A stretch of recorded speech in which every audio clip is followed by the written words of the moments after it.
welcome to another episode of Story and Things, a podcast that reviews stories. And sometimes we talk about things that aren't stories, but like...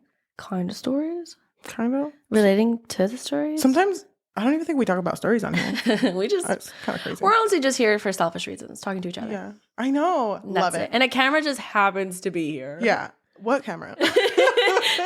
Like The Office. Love it. I'm your host, Yajaira. And I'm your host, Cheli. And today, long awaited. Oh my gosh. By me, at least. By you. By me. Yeah. So, fun fact, Cheli and I have gone to a couple of horror nights together at Universal Studios. Yes. And there was a year, I don't remember what year it was. 2018? 2018, we went together with my family, and Stranger Things, The Maze, was there. Mm-hmm. And we went. And apparently you were not a fan. But I was a fan of The Maze. But you had not watched Stranger Things. Or you had, just the first season. Yes. But I was not as deep into it as everyone there. Yeah. Because at that time, I had only watched season 1 of Stranger Things. Mm-hmm. And it just left my mind afterwards. Mm-hmm. Not saying I didn't like the first season. I just... Forgot. Yeah. Because, you know... me. Yeah. So I just kind of let it go. Mm-hmm. And I blinked, and now there's a season 4. Yeah, and I think I have always been a fan of it since season 2 came out. I didn't know that about you. Yeah. I really love Stranger Things. I love that for you. Thank you. Love that for you too. But you did recommend that because season 4 has been broken down into 2 volumes, volume 1 and volume 2, mm-hmm. which volume 2 is coming out soon. Yeah. From when we're filming this. Mm-hmm. You recommended that we film an episode where we talk about season 4, volume 1. Yeah. But in order to do that, we do have to go through the prior seasons. So this is going to be a recap episode of Stranger Things. We will try to focus more on volume 1 of season 4, but we are going to recap the entire show. Mostly Cheli, because Cheli did watch the entirety of it, like not even a week ago. And I watched it in 2 days. I've seen everything, but I watched it as it came out. So I think it'll come back to you though. I feel like I remember the major points. Okay. So if you have not seen Stranger Things, I do recommend for you to watch it. But if you're on a time crunch, we'll try our best to recap. Yeah. For you to be ready for when volume 2 of season 4 comes out. If you have watched Stranger Things, this will be nice for you to see if we remembered it well enough. I think I do, though. I think I'm like confident in my knowledge of this. Okay. But why don't we get started? All right. So go ahead and summarize the first season. So this show takes place in the 80s. And we are introduced to these 4 kids. It is Lucas, Dustin, Mike, and Will. Mm-hmm. And they're dorky. And they're children. They're children and they're dorky. They were playing Dungeons and Dragons at the beginning. And so they're hella dorky. They're so fucking into it. It's so funny because, you know, it's Mike who's in the front and he's like, you guys are walking through this forest and you hear something. And they're like, it's the fucking Demogorgon. It's It's not the Demogorgon. It's not. And then Mike is just like, it's the Demogorgon. And they all get up. Oh my God. What the fuck did I tell you? Fucking knew it. And then they're talking to Will and they're like, Will, you gotta run away. No, cast a fireball. No, you gotta run away. You gotta cast a fireball. And Will goes for it and casts a fireball. Mm-hmm. And he rolls the dice to see if he has like a passing throw. Mm-hmm. And he gets a 7, which if you ever played Dungeons and Dragons, that's a fail. And Mike doesn't see it because, you know, he gets interrupted because he's late to doing something. Doesn't really matter. But we see Will talk to Mike and go like, oh, by the way, at our D&D meetup, I got a 7. The Demogorgon got me. Aww. Sorry. You know, and it's like, oh, no, it's okay. We'll just continue next time. Yeah. Keep that in mind, okay? So this story seems like just an average 80s town until when Will is going home with Dustin. They are both racing to go to Dustin's house because he was going to give a comic to Will. They're on their bikes. Yeah, they're on their bikes. And it's raining. And it's very dark. And Will sees something. Mm-hmm. It doesn't look human. It's very... Well, sorry. Let me say it again. It looks sort of human, but there's something wrong with it. Yeah. He's trying to get away from it, but the last thing we hear and see is him scream, and he's gone. Mm-hmm. That is the start of the issue of season 1, which is the disappearance of Will Byers. Mm-hmm. So all of season 1 has to do with them looking for him because Joyce, which is his mom, in the next episode, you see her like, where the fuck is my son? Mm-hmm. Jonathan, which is the older son, Jonathan Byers. It's like, did you not see Will come home? And it's like, no, I was working a late shift, Mom. Get off my back, jeez. So, You're asking way too many questions, Mom. What are you, a cop? And so then Joyce calls around like, have any of you seen Will? He didn't come home. And it starts to get more suspicious because he didn't show up to school. Mm-hmm. So no one knows where he's at. And she starts to freak out. So she calls local law enforcement, and the police chief, Jim Hopper, fucking handsome ass man. Yeah. Is like, okay, 99 out of 100 times when a kid goes missing, it's because there was someone, like another relative. And Joyce is like, well, what about the other one? What about the other 1 out of 100? And it's like, I doubt something happened to Will. He must be with someone else. Dead girl. Yes. So, it's a normal disappearance. It's very sad, but it's a normal disappearance at this point until Joyce gets a phone call that is just heavy breathing. Mm-hmm. And then her phone blows up. Yeah. And she's like, what the fuck was that? But she knows that it's like, that was my kid breathing. Mm-hmm. That was my kid breathing. And Jim Hopper is like, how the fuck do you know that? And it's like, you're going to tell me you wouldn't know your kid's breathing? Which is, I don't have a kid currently. Yeah, which is really sad because he did lose his kid to cancer. Yeah, poor guy. It is kind of like a stab. Yeah. So Joyce in this entire season is seen as crazy because nobody believes her. No one believes her. They find his bike near a river that there's like a cliff to go into, and they find evidence of him just like disappearing, probably falling into the river, something happening to him. But she does not believe it because she's like, I'm getting these phone calls. I can hear breathing. The lights are flickering. It's weird. Like, I don't know, but I know I can feel that he's here. Yeah. And then it gets to the point where they do find a body. They find Will's body supposedly. Yeah, in the water. Mm-hmm. And at this point, they're like, oh my God, like, what if he is dead? Yeah. So I'm going to pause there for a second, because while Joyce is going through all of this, there's another character whose name is 11, who is a girl who randomly ends up at I guess it's like a diner. Yeah. And she looks like a runaway that ran out of a hospital. Yeah. She's trying to survive. We noticed that she's not regular like other people. Mm-hmm. She can manipulate things with her mind. Now she, because of circumstances, leaves the diner, and she ends up crashing into Mike, Dustin, and Lucas. Well, first Mike. They take her in because they have no idea where to take her. Mm-hmm. But then she does react to a picture of Will. And they're like, do you know where Will is? And she grabs their D&D mat and flips it over so that the black side is on top. Yeah. And she puts the Demogorgon and Will's character on the mats. Yeah. And it's just like, that's where he is. And they don't really understand it at this moment, but there is another dimension that is like theirs, but different. And they like to call it the upside down. Mm-hmm. This is going on. So now we're experiencing both of these stories that have not collided yet. And we know that something is wrong with Will and he is still alive, but he's not there. So then it's weird because Mike, Dustin, Lucas, and 11 do end up seeing the body get pulled out of the water. Mm-hmm. So they're like, that's Will. And it looks like him, too. It looks like him. But the thing is, no one is allowed to go close to the body. And it's a little weird because not even local law enforcement is allowed to look at the body. Mm-hmm. It's only the state that's allowed. And Jim Hopper, who at first was believing that this was a normal kidnapping or a normal disappearance, all of a sudden this is weird because why is the state trying to handle a local disappearance? It's not like it's JFK. Yeah.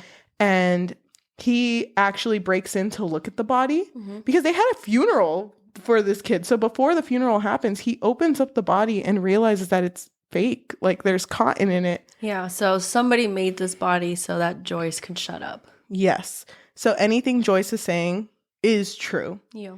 So she ends up figuring out a way to communicate to whatever is sending her messages. Because remember, the lights are flickering. Yeah, the lights are flickering. So she buys a lot of Christmas lights, which I think is so funny because she keeps going to where the grocery store she works at. And she's like, can you give me 2 weeks of my paycheck and maybe cigarettes and 5,000 Christmas lights? Thank you. Don't ask questions. But she puts up these lights and writes the alphabet on the wall. So every light had a letter of the alphabet. Mm-hmm. And finds a way to communicate with him. And I think it's so sad because the first point where she communicates with Will, she's holding a huge strand of lights. And she says, Will, is that you? Oh, if it's yes, blink once. If it's no, blink twice. And then it's it yes. lights up. Are you somewhere else? And he says, yes. And she's so happy. And then she says, are you safe? And it blinks twice. Aww. And she's so scared for him. I know. So then she puts up the letters, the alphabet, and he lights up run. Mm-hmm. And all of a sudden, this monster comes up, which the other kids have identified as the Demogorgon. So wherever the Upside Down is, it's a dangerous place. Mm-hmm. And they think they don't know much about it, but it is revealed that 11 opened the gate to go to the Upside Down. Mm-hmm. So if she opened it, then she must know where the gate is, and she must know how to get him out. Yeah. She does end up helping them. At first, she's a little hesitant because whatever the Upside Down was and the experimenting that they did with her to give her telekinesis, all of that was really messed up. Because anytime she talks about her past, she always says, it was bad people that manipulated me, bad men. It was horrible.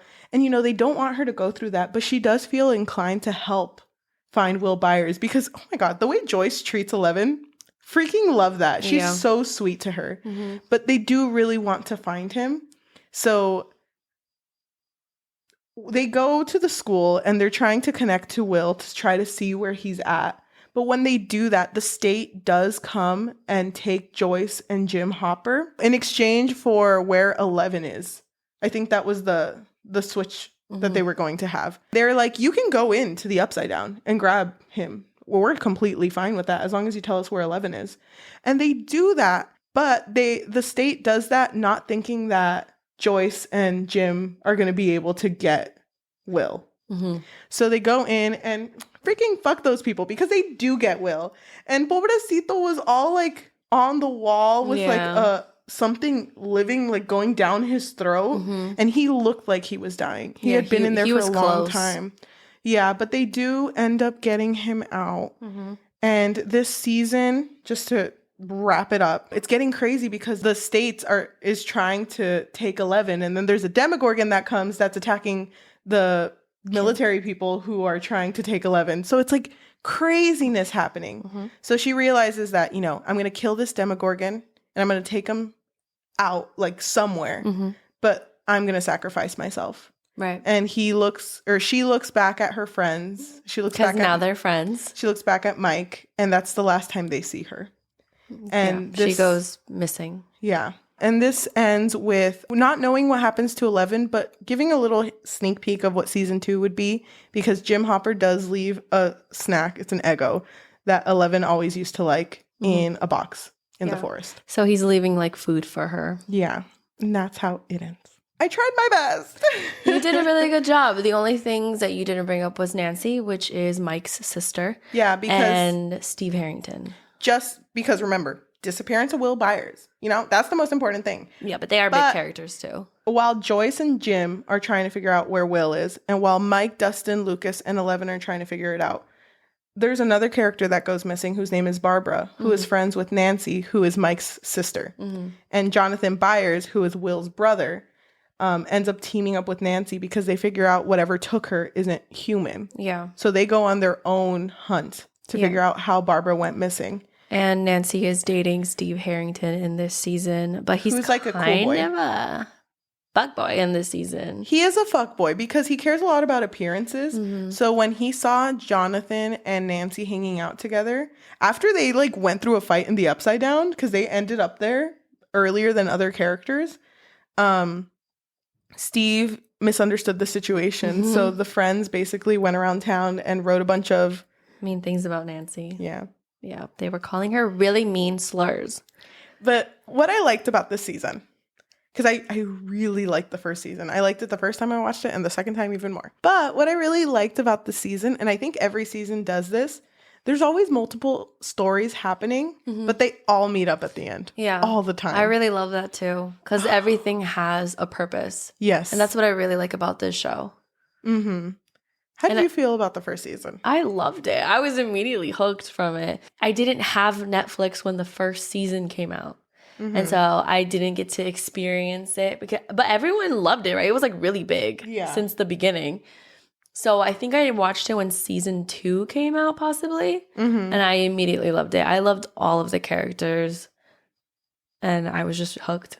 Oh my God. You know what really sold me at the end of season 1? The echo? No, not only that. When everything is back to normal. Uh-huh. When everything is back to normal and they're having Christmas. So you see Steve spending Christmas with the Wheelers. And you see Jonathan going home with his brother Will and Joyce. And it's really sweet. But then you see Will go into the bathroom because he starts to have like a coughing fit. Aww. And he coughs out a leech. And then suddenly he sees himself in the upside down. And like tries to shake himself out of it. And then he's fine. Yeah. Oh my God. That made me so sad. What did you think that meant? Did you think it meant that it was a premonition? Or do you think he's traumatized? I thought that whatever happened to him because the thing went down his throat and whatever, I thought he has a connection to whatever the upside down is.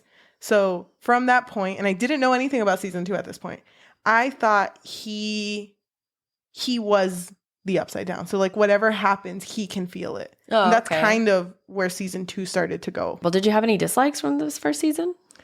No, I really liked the first season. Yeah, I didn't have any dislikes either. Honestly, I'd give it a 5. It was a really good season. I would too. And the music? Oh my gosh. It was so good. And I really like when like things that are scary. It wasn't scary to me. It wasn't scary to me either. But things that are scary balanced with comedy. Mm-hmm. I love when that happens. Oh, so you're into horror comedy? Yeah. That's why I really like it. Oh, yeah. Yeah. All right, Cheli, go ahead and give us a summary for season 2. They try to go back to more normalcy. They're just trying to have a normal time at school. You know, Will's back. They're trying to treat it as normal. But remember, he died in season 1. No one really knows what happened. No one knows about the upside down. Mm-hmm. They just know they threw a funeral for him and all of a sudden he's alive. Yeah, that must have been really creepy. I know. So he does get bullied at school and they call him Zombie Boy. And it's so sad. My poor baby. Yeah, but he's trying to live a normal life. And within this, we are introduced to a new character whose name is Maxine, who goes by Max. And she is very tomboyish and is very cold and not approachable. But Dustin and Lucas are like, oh my God. They're smitten by her. Yes, we need to add her to the squad. Because I think if I'm remembering correctly, weren't they like already getting to a point where they were kind of like having crushes now? Yeah, they were. So they were trying to figure out, well, what are we going to say to her? How do we speak to her? Yeah, so they really, really liked her and they wanted to add her. But Mike was very like, no, there was only one girl on our team and it's Elle and we can't replace her. You can't add people into our team. You know, you can't do that. And they're like, well, whatever. We'll figure it out later. And you figure out at this moment that even though all the boys are trying to move on into a normal life, Mike still sits in the basement where Elle used to stay when he kept her in there and talks to her through the radio, hoping that someone's out there. He called out to her like 356 times or something like that. 352. But he's calling out to her and he misses her. While they're trying to remain in a normal life, Joyce is noticing some things about Will. We do know that he did get PTSD from what happened to him. And he is going to a special doctor who is trying to help him through this. They're basically saying, like, nothing you're seeing is real. It's just, you know. It's just your trauma. It's just your trauma. But he keeps drawing these pictures of this shadow figure with multiple arms. And Joyce... Oh, yeah, and he's huge, huh? Yeah, and Joyce is like, what is this? And it's like, oh, you know, it's just from D&D. It's no big deal, Mom. Yeah. He's trying to deny it. He doesn't want to tell anyone. But he keeps having flickers of the upside down where he's, you know, having Halloween with his friends. They all dress like Ghostbusters. And it's really sweet. But then all of a sudden, he's in the upside down. And everyone's gone. And he can hear something chasing him. And it's scary. Yeah. And so he'll be having like a normal fun time. And then all of a sudden it switches. Yep. And he doesn't know what's going on. And it isn't until he comes clean to Mike where they're like, what's happening? Like, is it coming back? And he's like, I don't know. But that's what I'm going through. So while this is going on, a little thing happens too. Dustin finds a weird creature in his garbage can. Oh my God, this part. And it's just like a little... It looks like a slug. It looks like a slug, but you can tell it's not... from that world. Yeah, but he's like, oh my God, I think it loves me. Mm-hmm. So he gets really attached to it and adopts it. And at first, it's just kind of like, whatever, that's really weird, Dustin. It's weird that it's growing fast, but whatever. So he's getting really attached to this little creature thing. Mm. And I was completely grossed out by it. And they are very sure that it's from the Upside Down, so they're set to kill it. But when Dustin figures out that they want to kill it, he's like, oh, it disappeared. Crazy. Nothing's under my hat. Yeah. Gonna go home. So he leaves. And while this is going on, let's talk about what's happening with Jim Hopper. Because he's currently living in... just like a little cabin. Yeah, it is. And it was all fucked up when he moved in there. Yeah. But the reason he did is because leading up to season 2, when he was leaving those Eggos in the box, he did crash into 11. And he said that, you know, like life was really hard for her, but he wanted to be there for her. Because remember, he did have a previous family before. Yes. But his daughter unfortunately died. And so he takes in 11, and their relationship is actually really cute. It's really sweet. Like, it shows little flashbacks of when they moved into this cabin and it was ruined. It was both of them putting it together, and he would play music. He would dance, and she was so happy. So this was her first experience with like that familial relationship. Yeah. And you can tell that they're very close. And it's, oh my gosh, it's so sweet too, because she will like be home and sometimes he'll send like a Morse code to her and just like late, and she's like, okay, he sent it, okay, now I know what that means, you know. She's like on top of it. And she like knows what time he comes home from work, and it's like, you said you were gonna be here at 5:15. It is 8:15, and he's like 8:15, but yes, like, you know. So yeah. But she starts to get a little bit of cabin fever. Because she wants to go out. And she keeps asking him, like, when can I go see Mike? When can I go see my friends? And it's like, oh, soon. It's like, you said soon on day 50. You said soon on day 203. He doesn't want her to go out because the people that experimented on her are looking for her. And so it's really dangerous for her to be outside. Yes. So he's just really protective over her. Yes. But she doesn't get it because she is a kid. But the day that Dustin brings that creature to school, remember, Max is slowly starting to integrate herself in the group, but only because Lucas and Dustin are pushing it. And Mike does not like her, but she's trying really hard to be friends with Mike. So there's a scene where she and Mike are in the gym. Yeah, in the gym. And she's on her skateboard. Just skateboarding around him and just talking to him. But she looks a little too smiley. She does. But 11 sees that and she's like, what the fuck? Yeah, what is that? I think that's her first like jealousy. Yes, and she leaves and she goes back home. Well, not before she makes her fall. Oh, she makes her fall off the skateboard. Yeah. And it was like, it felt like something pulled it. And he's like, 11? Oh my God. 11, where are you? That sounds like something 11 would do. And he doesn't even care. He's like, where is she? Where's my girl? I know, literally, Max is on the floor. Bleeding. So Will starts to get worse. These pains and these visions he used to have, he's starting to have dreams. And it's getting weird because he's not talking like himself. He says, like, can you please keep it cold? It's too hot in here. He likes it cold. And it's like, what the who's he? Who is Jonathan? Jonathan doesn't actually. But they keep saying, like, he likes it cold. He likes it cold. He doesn't know how to bring up how he feels and what he sees, because he says that he's having now visions where it's like he's seeing now memories, where he's seeing memories from the past, but it feels like he's thinking about them as if it's his own memories. So he draws this very intricate design, and it takes hella pages, and it's spread all over his house. And by the way, Joyce, his mom, is dating someone in this season whose name is Bob, and he's kind of a normie.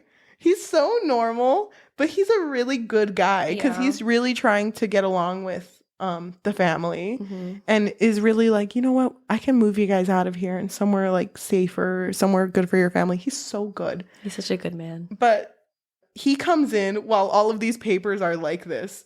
And it's like, he's like, wait, I know this. I know this is a map of the town. Obvi, like my house is right over there. But the reason this is important is because when they put this up, they realize that it looks like a bunch of paths and specifically like vines, because in this season, for some reason, all the crops in Hawkins, the place they're at, they're dying and they don't know why. So Jim Hopper, the police chief, makes the connection. These are vines and it's something that's happening underground.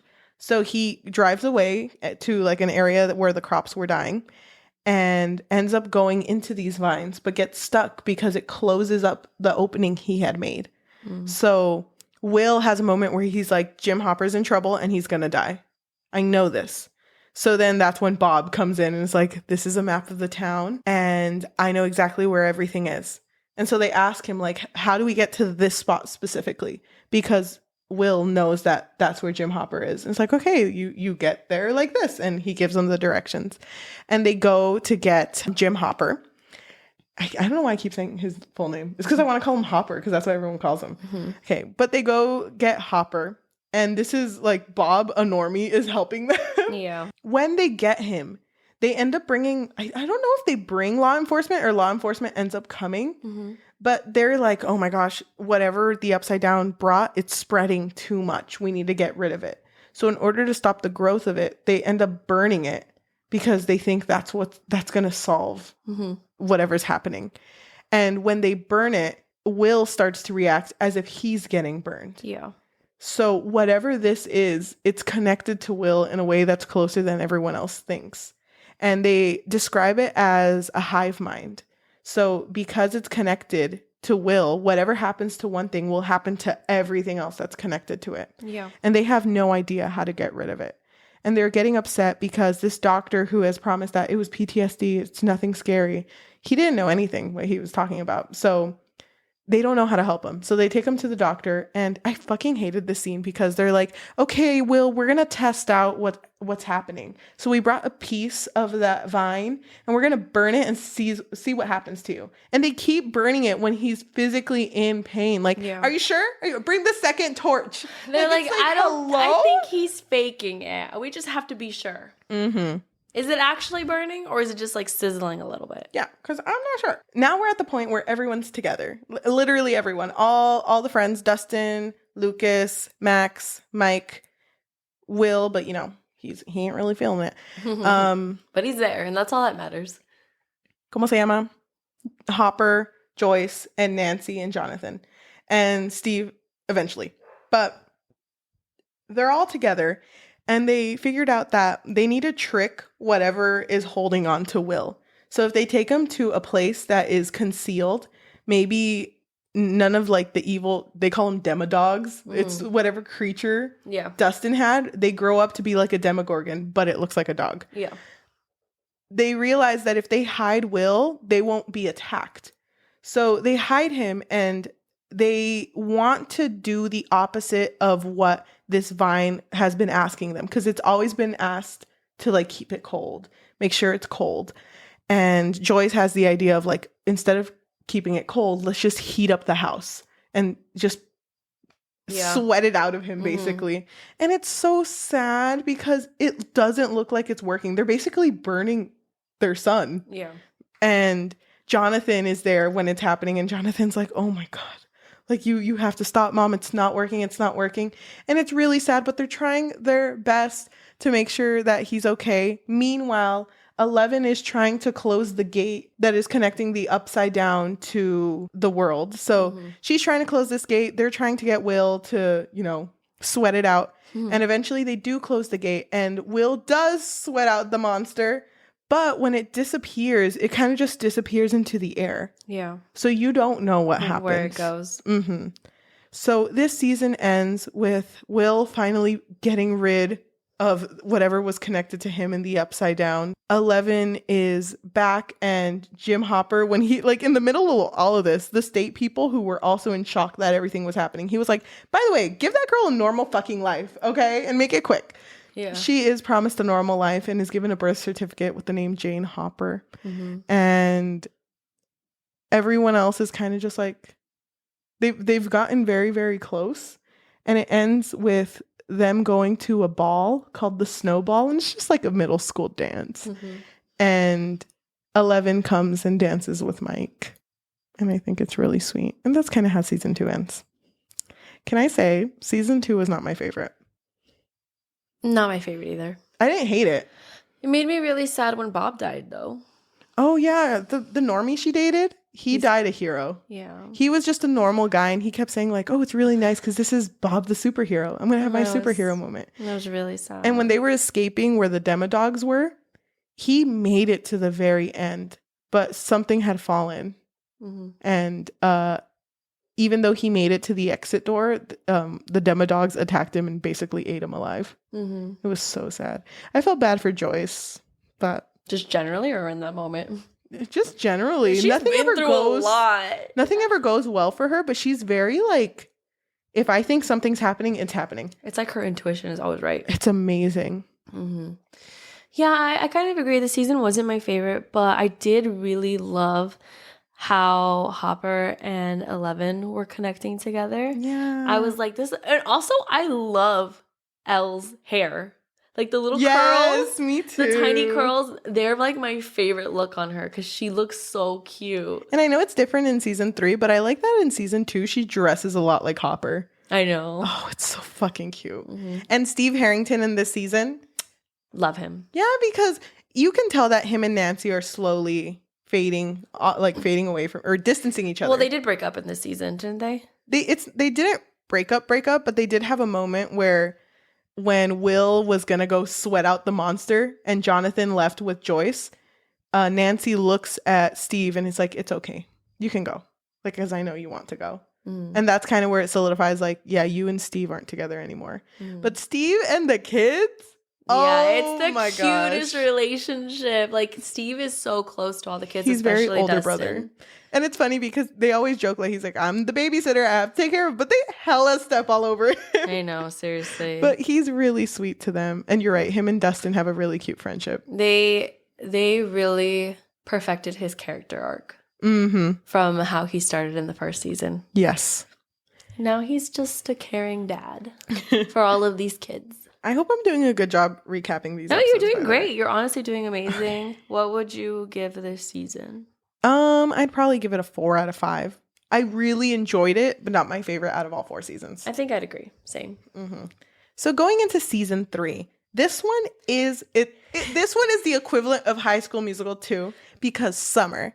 So this one was my favorite in like the colors and style. Yes. It was very like popping, right? Like the colors were so vibrant and it does feel very summer. Mm-hmm. I think it's funny because it starts off just like a normal teenage show because Dustin was gone for 2 weeks of summer and he comes back and he's just like, no one's gonna miss me. I know it. But as soon as he comes back, it's like they threw him like a little surprise. It's Lucas, Max, which by the way, Lucas and Max, they started dating at the end of season 2, which I thought was so cute. Mm-hmm. Lucas, Max, 11, Mike, and that's it, are waiting for Dustin.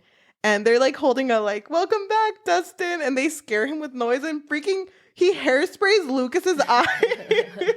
Oh, was this when he was super into hairspray? Yes, because of the end of season 2. Yeah. Yeah, but he comes back and it's so exciting because, you know, he hasn't seen his friends in a long time. But he left and a bunch of relationships have started. Yeah. So while he was gone, Mike and Elle have started dating and they like to just chill out at home. Well, 11's home, which is the cabin. And while Hopper's out there watching TV with the door 3 inches open, she's just in there making out with Mike. Yeah. And it's funny because Hopper will look and is like, hey, what are you guys doing in there? And they'll like open the door and they're like sitting on opposite sides of the bed. Like, what are you talking about? We were just vibing, actually. We're just sitting here, Hopper. We were just looking at... Oh, wait, they don't have Twitter. No. We were just looking at birds. That dude tweet. Whoa, they make them like that? Yeah, crazy.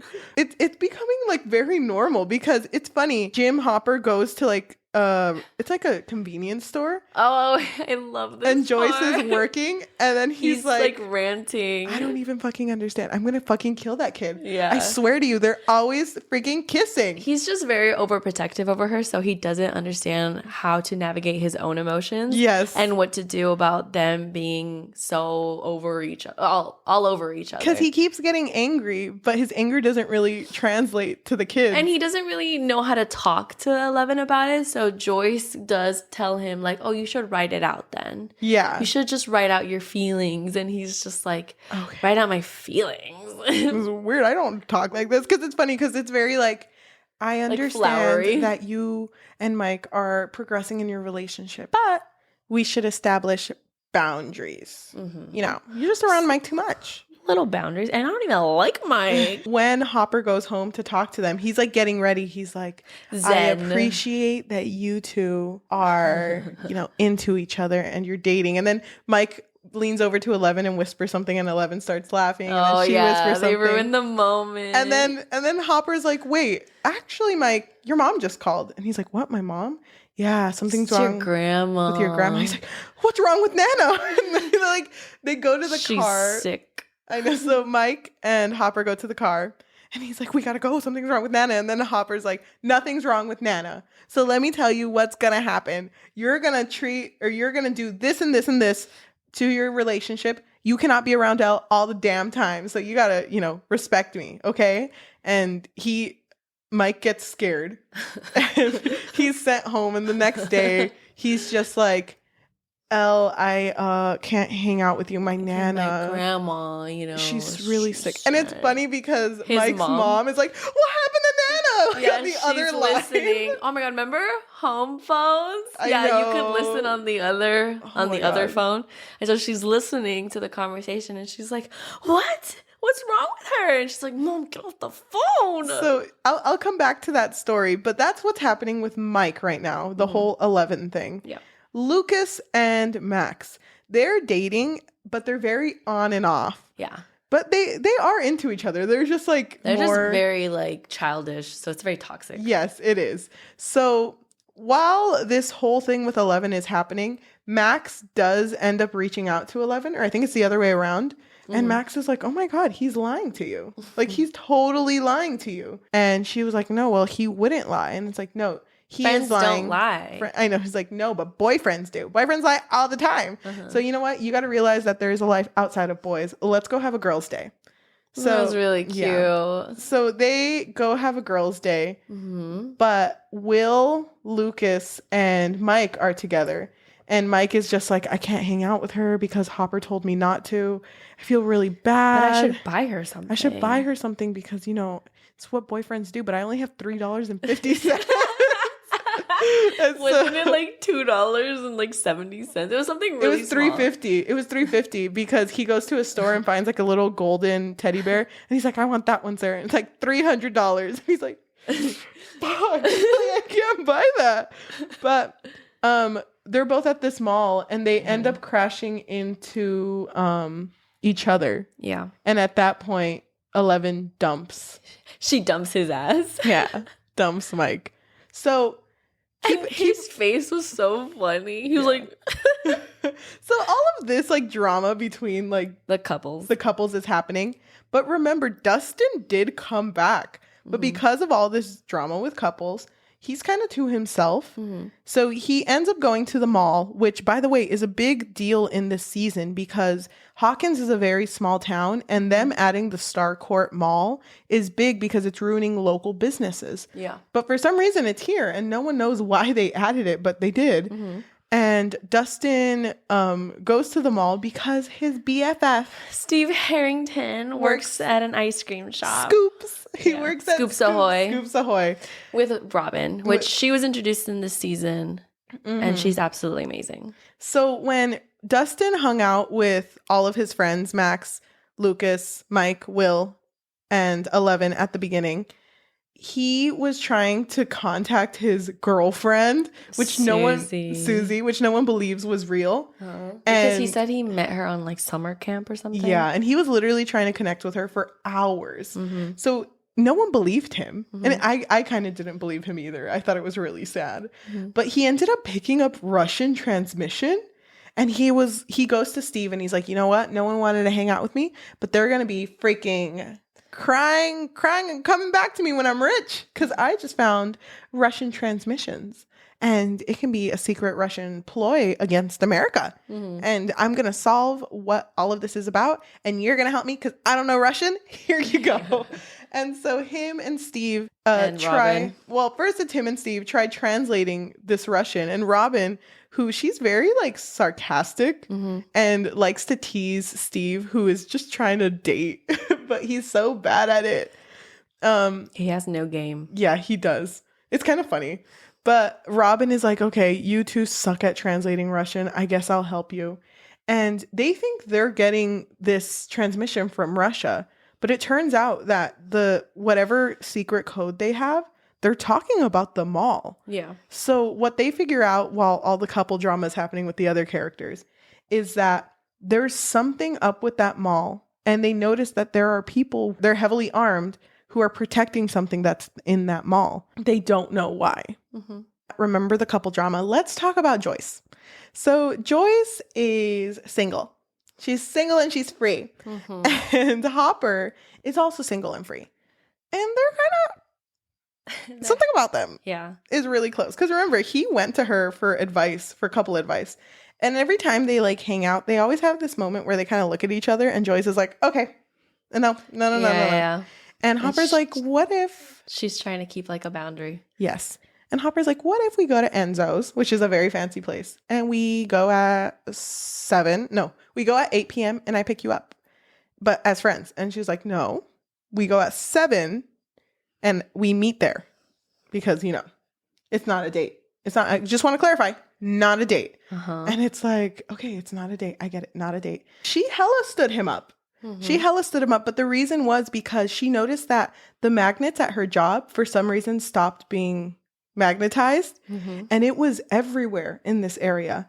And she remembered that when there's something with a high electromagnetic field, the magnets stop working. And the only thing that had that was the entrance to the upside down. So she's like, something's going on. We have to make sure that the lab is okay. And it's funny because Hopper doesn't believe her. It's like, okay, fine. Let's check the lab at maybe 7. Oh, wait. No, it's like, let's check it at 8. No, 7. We'll meet there. Yeah, we'll meet there. And it's like, oh my God, you don't fucking believe me. But you have to believe me. Something's going on. They go to the lab and they don't find anything, which at first is like, maybe it was just your mind. But there's someone there who attacks Hopper. So something is going on. And it has to do with the mayor of the town too. Like they're not sure why the person who attacks them is someone that they saw leave the mayor's office. So it's like, okay, something's going on. While that's happening, couple drama, Enzo couple, all this is happening. So Nancy and Jonathan, which is Mike's sister and Will's brother, are currently dating and they're working in a news firm. And no one takes Nancy seriously because she's a girl. And she's like, you know what? I'm going to go find a fucking story. And she finds a story about these rats that apparently are eating fertilizer. And no one knows why they're doing that. And they're not normal rats because when they get too full and when they get to a certain area, they do explode. And fun. I know. And no one believes her. And people actually get mad at her because the person she interviewed about these rats is schizophrenic. So it's like, did you even know about that? You didn't even bother to check what she's saying is not going to be true. But she knows it is something because like there has to be a reason behind this. So let's connect all the stories now. So while Max and 11 are hanging out, after she dumps Mike's ass, she checks on the boys to see like, what are they doing after, letting 11 go? And they're just being boys. They're being so disgusting. Yeah. But she laughs at it and she's like, okay, let's play a game where we check on what other people are doing. And Max has an older brother. His name is Billy. And he was introduced in the second season. He was, and he was a jerk. He was a bully to her, honestly. Yep. And he was also racist. He was racist because he didn't want Max hanging out with Lucas. I think that people forget that he was really unhinged because Yeah. he almost ran over the kids. Like, He did. They were on the road and they were on their bikes. And he was like, In season 2. I'm going to do it. Yep. Yeah, so he was really mean to Max. He was really mean to Max, but when they check on him, he is just looking at his car. Or no, he's in a dark place, and it's just him and his car, and there's something in the back of his car, and it's like lifeguard clothes, and it's like, what the fuck was that? Mm-hmm. So when I don't remember the situation, but they go to Max's house, and they find a lifeguard fanny pack that does not belong to Billy, because he is a lifeguard, but it doesn't belong to Billy. And they go to the pool that he works at and figure out that it belongs to a girl who, when Elle goes to see her in like the mind space to find where she's at, she's scared. Mm-hmm. But when they go to this girl's house, she's fine. And Billy's also there. So it's like, what the fuck everything is happening? seems normal. So Max and Elle are confused, but they're like, okay, we're just going to leave it at that and we're going to leave. But when they do leave, this girl and Billy attack the girl's parents, and they're speaking in a way that is very reminiscent of what happened to Will in the second season. So even though even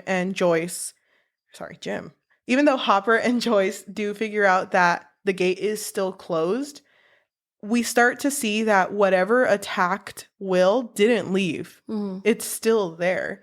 And that's what's causing these crazy rats. That's what's causing the hive mind, people connecting, attacking each other and trying to become one big group. Mm-hmm. Because when it attacked Billy, it did mention to him, like, it's your job to collect people. Like, to collect people and make a strong group for us to attack. So that's what he's doing. Let's go back to Dustin, Robin, and Steve, who now have a new addition to the team, Lucas's little sister, Erica. And it's so funny. She's so confident in herself. She always says, like, you can't spell America without Erica. Mm-hmm. It's like, oh my gosh, that's so true, but weird in a way. I mean, you're that patriotic. But she's so smart, and she's so tiny that they want to use her to get into this like Russian, I guess, secret headquarters. Yeah, because they think whatever's in there is going to make them a lot of money, whatever's going on. And when they go in there, they realize it's like a bunch of sludge. Mm-hmm. And they get trapped inside of this headquarters. And Dustin and Erica get separated from Robin and Steve. They get separated, and Dustin tries to reach out to like everyone else with his radio, but it's not picking up connection because wherever they're at, they're really below the mall, but they know whatever's happening is not right. Mm-hmm. So Steve and Robin do end up getting drugged because they're trying, the Russians are trying to figure out like who they're working for. How did they get here? And it's funny because they're so drugged, but they're like, we work at Scoops. We scoop ice cream. Uh-huh. And they're completely out of it. Erica, Dustin ends up getting them out, even though they're completely drugged, and they like hide them at the movie theater because they can't go anywhere with the way they're at, or the way they're acting. And it's so funny because they walk into Back to the Future, and you know Back to the Future is a really trippy movie, mostly if you're drugged. So they're like, what the fuck is happening? Isn't that his mom that he's dating? So they're like watching this movie, and it's really cute. I do want to mention that Robin and Steve have a heart-to-heart in the bathroom after they finish throwing up. Because Steve is like, I'm not lucky with girls, but there is a girl that I do like. Work with her at Scoops. Well, it starts off because she asked about Nancy. Yes, and if you've ever been in love. Yeah, and he mentions Nancy's name, and she's like, she's so pretty. Yeah, and it's like, no, she's different, but this other girl I like, she's really the one. I think she's the one. He's like, I've never laughed this hard or as hard as I have this summer, and she means so much to me. And and Robin did bring up when they were in the Russian secret base that she couldn't keep her eyes off of Steve when they went to school together because she was sort of obsessed with him. Mm-hmm. But she was like, don't get it wrong. I wasn't looking at you because I liked you. I was looking at you because I couldn't stand that this other girl was looking at you. Yeah. And Steve is so funny because he at first didn't understand. Yeah, he's like, but it's a girl. Yeah, what do you mean? I don't understand. And she's like, Steve. And he's like, oh. But I love the freaking transition because he's like, I don't even know what you see in her. Like, her singing is freaking She's so atrocious. nasally. She's like, no, it sounds beautiful. Really? Really? It sounds like a fucking Muppet. Like, what? You gotta agree with me. And, like... So he's, like, making it as easy as possible, and he's just like, hey, you have bad taste. Yeah. Oh, my God. I thought that scene was so cute. Their friendship. Recently saw that scene again because it was trending on like Twitter, I think. Mm-hmm. And I just really love just like how even like the show handled her coming out, especially for the time. Yeah. It being the 80s. Yes.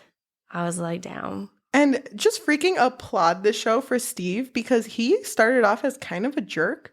But I like that everything that he's done in season 2, 3, and even 4, he always puts everyone else's feelings first before his own. Yeah. So he's very careful with the way that he does things because he really cares about people. Mm-hmm. Like him, even though he still loves Nancy, and you can tell he still loves Nancy, he's not going to do anything about it because he'd rather Nancy be happy. Mm-hmm. He's just way more thoughtful. Yeah. As a character. So when they escape this base, Dustin, Erica, Robin, and... Steve are at the mall, and just know that everyone meets up again, just like every season. Everyone meets up at the end, and they meet up at the mall because they realize that whatever was in Will didn't leave. In order to get rid of it, they need to break into the Russians' secret lab because the Russians were trying to open up the gate to the Upside Down. Mm-hmm. So they need to go there and close it, and hopefully when they close it, it'll close the connection with the Upside Down and kill this parasite that's infecting everyone. Mm-hmm. So Hopper and Joyce end up going to go close it. And while that's happening, the huge shadow monster from season 2 that Will had drawn is there and is attacking all of the kids. And they're trying so hard just to hide from it because they can't fight it. But it gets to the point where... And it even overpowers 11. Yeah, it gets to the point where she can't even fight it. And near the very, very end, even though Billy was taken over by this monster, he does look at Max, he looks at everyone, he looks at 11, and in his final moments does sacrifice himself in order to save 11. At the very moment where Joyce and Hopper are trying to figure out how to close the gate, Joyce figures out that she needs to close it while Hopper's inside. So Hopper also sacrifices himself. Mm-hmm. And season 3 ends with Billy's death, Hopper's death, and 11 losing her powers. And it's very sad because all of this hurt that has happened. Oh, and just to mention, freaking Hopper at the very end when they were going to close the gate, Joyce does bring up, like, you know, when this is all over, maybe we can meet at Enzo's. And it's like, oh, she's like, maybe we can meet at Enzo's on Friday at 8. And he brings up like, I can't do 8 because that's when I watch TV with Elle, you know? It's like, oh, no, it's okay. What if we go earlier and you pick me up? Like a date. And he's like, oh my God, just to clarify, like a date, like a date? And it's really cute, but he does die at the end of season 3. Mm-hmm. And it ends with Joyce, Will, Jonathan moving along with 11, who is taken in as like an adoptive kid. The end. Well, it also ends with her reading Hopper's letter. Yeah, the letter that he was supposed to read about her dating.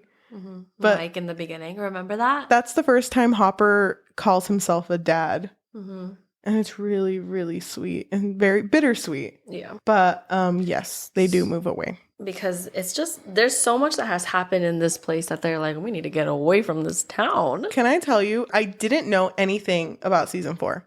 So when Hopper died at the end of season 3, I was a fucking mess. I sobbed so hard. I like had to take a break. I cried so hard I had to take freaking ibuprofen because my head hurt.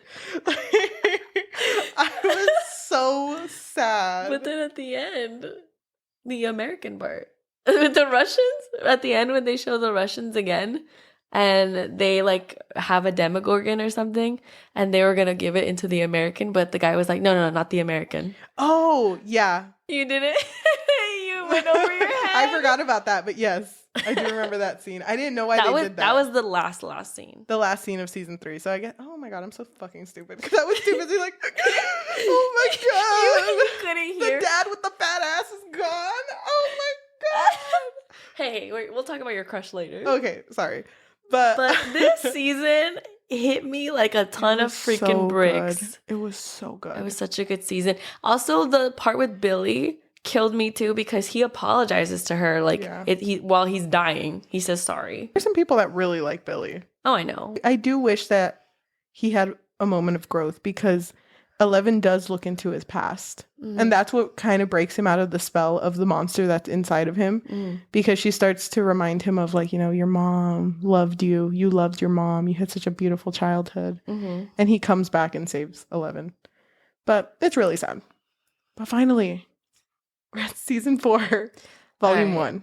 The first volume. And, well, 3, I would give it a 5. 5. It was Me so too. so good. Freaking good. So volume 1, I binged it with my brother because we were like, we're avoiding all spoilers. And volume 1 also has a lot of storylines that are just like intertwining. Yes. So at the very start of it, it starts off like they normally do, where it seems like, oh, it's a normal day and they're going back to school. Yes. But keep in mind that Joyce, Jonathan, Will, and 11, well, she's addressed by everyone else as Jane. They're in California. And I don't know if we said it, but this story takes place in Indiana. Yes. Like the Hawkins, Indiana. Yeah. Sorry. I don't know if we said it, but surprise.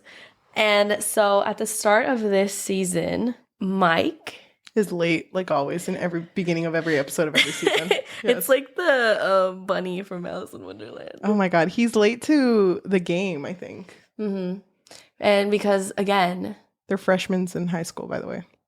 Oh, yeah. Isn't it crazy? Yeah. See, you, okay. I know we're interjecting, but it's for you that you saw it in one sitting. You saw them grow in 2 days. So fucking fast. You saw them grow up in 2 days. Yeah. Oh my God. It's weird. It's kind of like, because it's weird because for some reason I thought season 3, Steve, Nancy, and Jonathan had graduated, but they're seniors. Yeah. I didn't know that. So it's pretty cool that they go to the same school now. Yeah. Okay, so go ahead and start it off. Oh, do you want me to summarize? Go ahead and start it off because I don't remember how it starts exactly. Okay, what's the first scene? Let me try to remember the first scene. Mike is late, and he is late for the basketball game that Lucas is playing at. And Lucas is all of a sudden this cool kid in high school. I know. So remember, they were bullied. You see Lucas go to this basketball game, and he's trying to like make everyone go. And he even tries to talk to Max, which for some reason Max is really cold to him. But remember, they were dating like not that long ago. For me, a few hours ago. Yeah. But it is implied that Max has been very to herself for a while. Yes, she has. She has not been sharing her feelings. In this first episode, they're having like an all-school rally and a game. And it's funny because Lucas keeps mentioning like, you know, we're in high school. We want popularity. We told each other that we want popularity. There's going to be a big game. You need to tell Eddie that we got to cancel Hellfire. And it's like, no, we can't cancel Hellfire. We can't cancel Hellfire. Can't you just move the game? It's like, no. They really were making it seem like it was easier for the game to be moved than this thing called Hellfire. Right. So it was like, no, we can't move the game. You have to cancel Hellfire. And it's like, okay, fine. We'll talk to Eddie. So it's Dustin and Mike who go over to Eddie. And it's during like lunchtime. And they're in like a table in the cafeteria. And Eddie looks a lot older. Yeah, he does. Mike and Dustin. But because he's been in high school for a while. Yeah, and he says it too. He's like, I'm feeling lucky this time. This year, I'm going to graduate for sure. And then there's other people there too. And we realize that Hellfire is just like a Dungeons and Dragons club. Yes. And they get into it. They go up to Eddie and they're like, why don't we just move it? Because, you know, the game. Lucas is not going to be able to go. Oh, yeah. They don't mention the game, right? Or do they? They don't. I don't think they do, but I think they know that Lucas is in basketball. But they do mention like Lucas is not going to be there. And he's like, then we get a replacement because we can't move Hellfire. Yeah. You guys are almost done with the campaign. You have to finish Hellfire. Like, just because Sinclair, or Lucas Sinclair, because that's his full name, is in there doesn't mean you can just switch it on me. So go find a replacement. and they go to look for a replacement, and they can't find anyone in high school who wants to play. And it's funny because Dustin goes up to Max and is like, would you like to join Hellfire? Our really, really fun club. Yeah. And it's like, I don't know, do I get those cool t-shirts? He's like, yeah, oh my God, we made it ourselves. I get to match with you guys. And then it's like, you don't really want a t-shirt. No, I don't. It's like, oh. And then she just rolls away in her skateboard. But while all of this is happening, in California, we see that Elle and Will are living a pretty normal high school life. Mm-hmm. And she's working on like a diorama of like a historical or a person in history that she looks up to. And while she's doing this, she's kind of narrating it to as if she's writing a letter to Mike. Mm-hmm. It's like, oh, Mike, everything here in California is so great. I love it here. I love it. Son. Joyce is so nice. She works from home now. Mm-hmm. She says she loves the freedom. Jonathan is kind of on his own thing. And then Will has been just shut up in his room. I think he's working on a project. He might be dating someone, actually. No, because it's like he's painting something. He's got really into painting. I think he likes someone right now, but I'm not sure. And then me, Elle, freaking loving life, have best friends at school. And no one like ever leaves me alone. I'm just so popular. Mm-hmm. But so she's pretty much lying to him in the letter because we quickly learn that she's actually being hella bullied. Yeah, when she goes into her class, it's so sad too because they do this project. So the person who goes before her did a PowerPoint on like a famous person, Helen Keller. Yeah, and then when Elle goes up, she starts presenting a diorama she made of Hopper. Mm-hmm. And she did it off of like the cabin, and she even kept the door like inches open. Yeah, and she drew like the wires that he kept on the outside to alarm people if someone came close. And while she starts talking, the main bully, whose name is Angela, is just like, I don't think you understood what you were supposed to do. We were supposed to do it on someone in history who's important. Yeah. And it's like, oh, well. No, she said famous people. Who are heroes. And then Elle says, well, he is my hero. He's a hero to many. He's saved people. And she's like, well, probably a hero in your local newspaper. And everyone starts laughing. And I fucking hate that teacher doesn't do shit. She's kind of like, I mean, you're kind of right. He's not famous. That's so fucking stupid. But she gets treated like trash. And she even gets pushed by Angela when they're outside. Mm-hmm. And she doesn't admit to the teacher that Angela did it, but the teacher kind of knows. Mm-hmm. So she's like, Angela, come over here. And Angela gets in trouble. And so because Angela gets in trouble, they start calling her a snitch. They do. Even though she didn't even snitch or say anything. And it's so sad because they step on her diorama and Will comes up later and he's like, it's okay, we can fix it together. And it's like, and she's mad at him too because she thinks that the idea was stupid. And she's kind of like, well, why didn't you tell me that it was like a dumb idea or something? And he's like, I didn't think it was a bad idea. And she's like, friends don't lie. I'm not lying. I love their relationship, by the way. Yeah. I wish that they had more brother-sister moments. I wish that she had more brother-sister moments with Jonathan. Yeah. But the three of them would have been really cute. I would have loved to see their interactions. Mm-hmm. But Will's a little moody in this one. But I mean, okay. You go through a lot and all of a sudden you're moody. Mike is supposed to come to visit California for spring break. And he is set to come. Remember though, before he comes, there's going to be the Hellfire D&D game, but also Lucas's basketball game. Mm-hmm. And Lucas is inviting everyone to come, and he even invites Max, but Max is like, why the fuck am I going to go to that? Yeah, he gives her a ticket. But at the same time, while this is happening, Max bumps into him, right? But she bumps into him near the guidance counselor. Yes. And she notices Chrissy, which Chrissy was already introduced. She was introduced in the pep rally. And she's a cheerleader. And Chrissy comes out and she seems completely like distraught. And she's coming out. And I believe she goes straight into the bathroom and she's like kind of like crying. Yeah. The game hasn't happened yet. Right. And so Max at this point rejects Lucas and she's like, I'm not interested, don't want to go. Mm-hmm. And she goes into the bathroom and she hears Chrissy crying in the bathroom stall. And she's just like, Are you okay? Is everything all right? And Chrissy's kind of like, Yeah, I'm good. And it's weird because even after Max leaves, you hear knocking on the bathroom stall, and Chrissy's like, I'm good, you know? Like, just leave already. And it's interesting because this season felt a lot more eerie to me. It was scary, dude. Yeah. I had to watch it with the lights on because I get scared easily with like jump scares.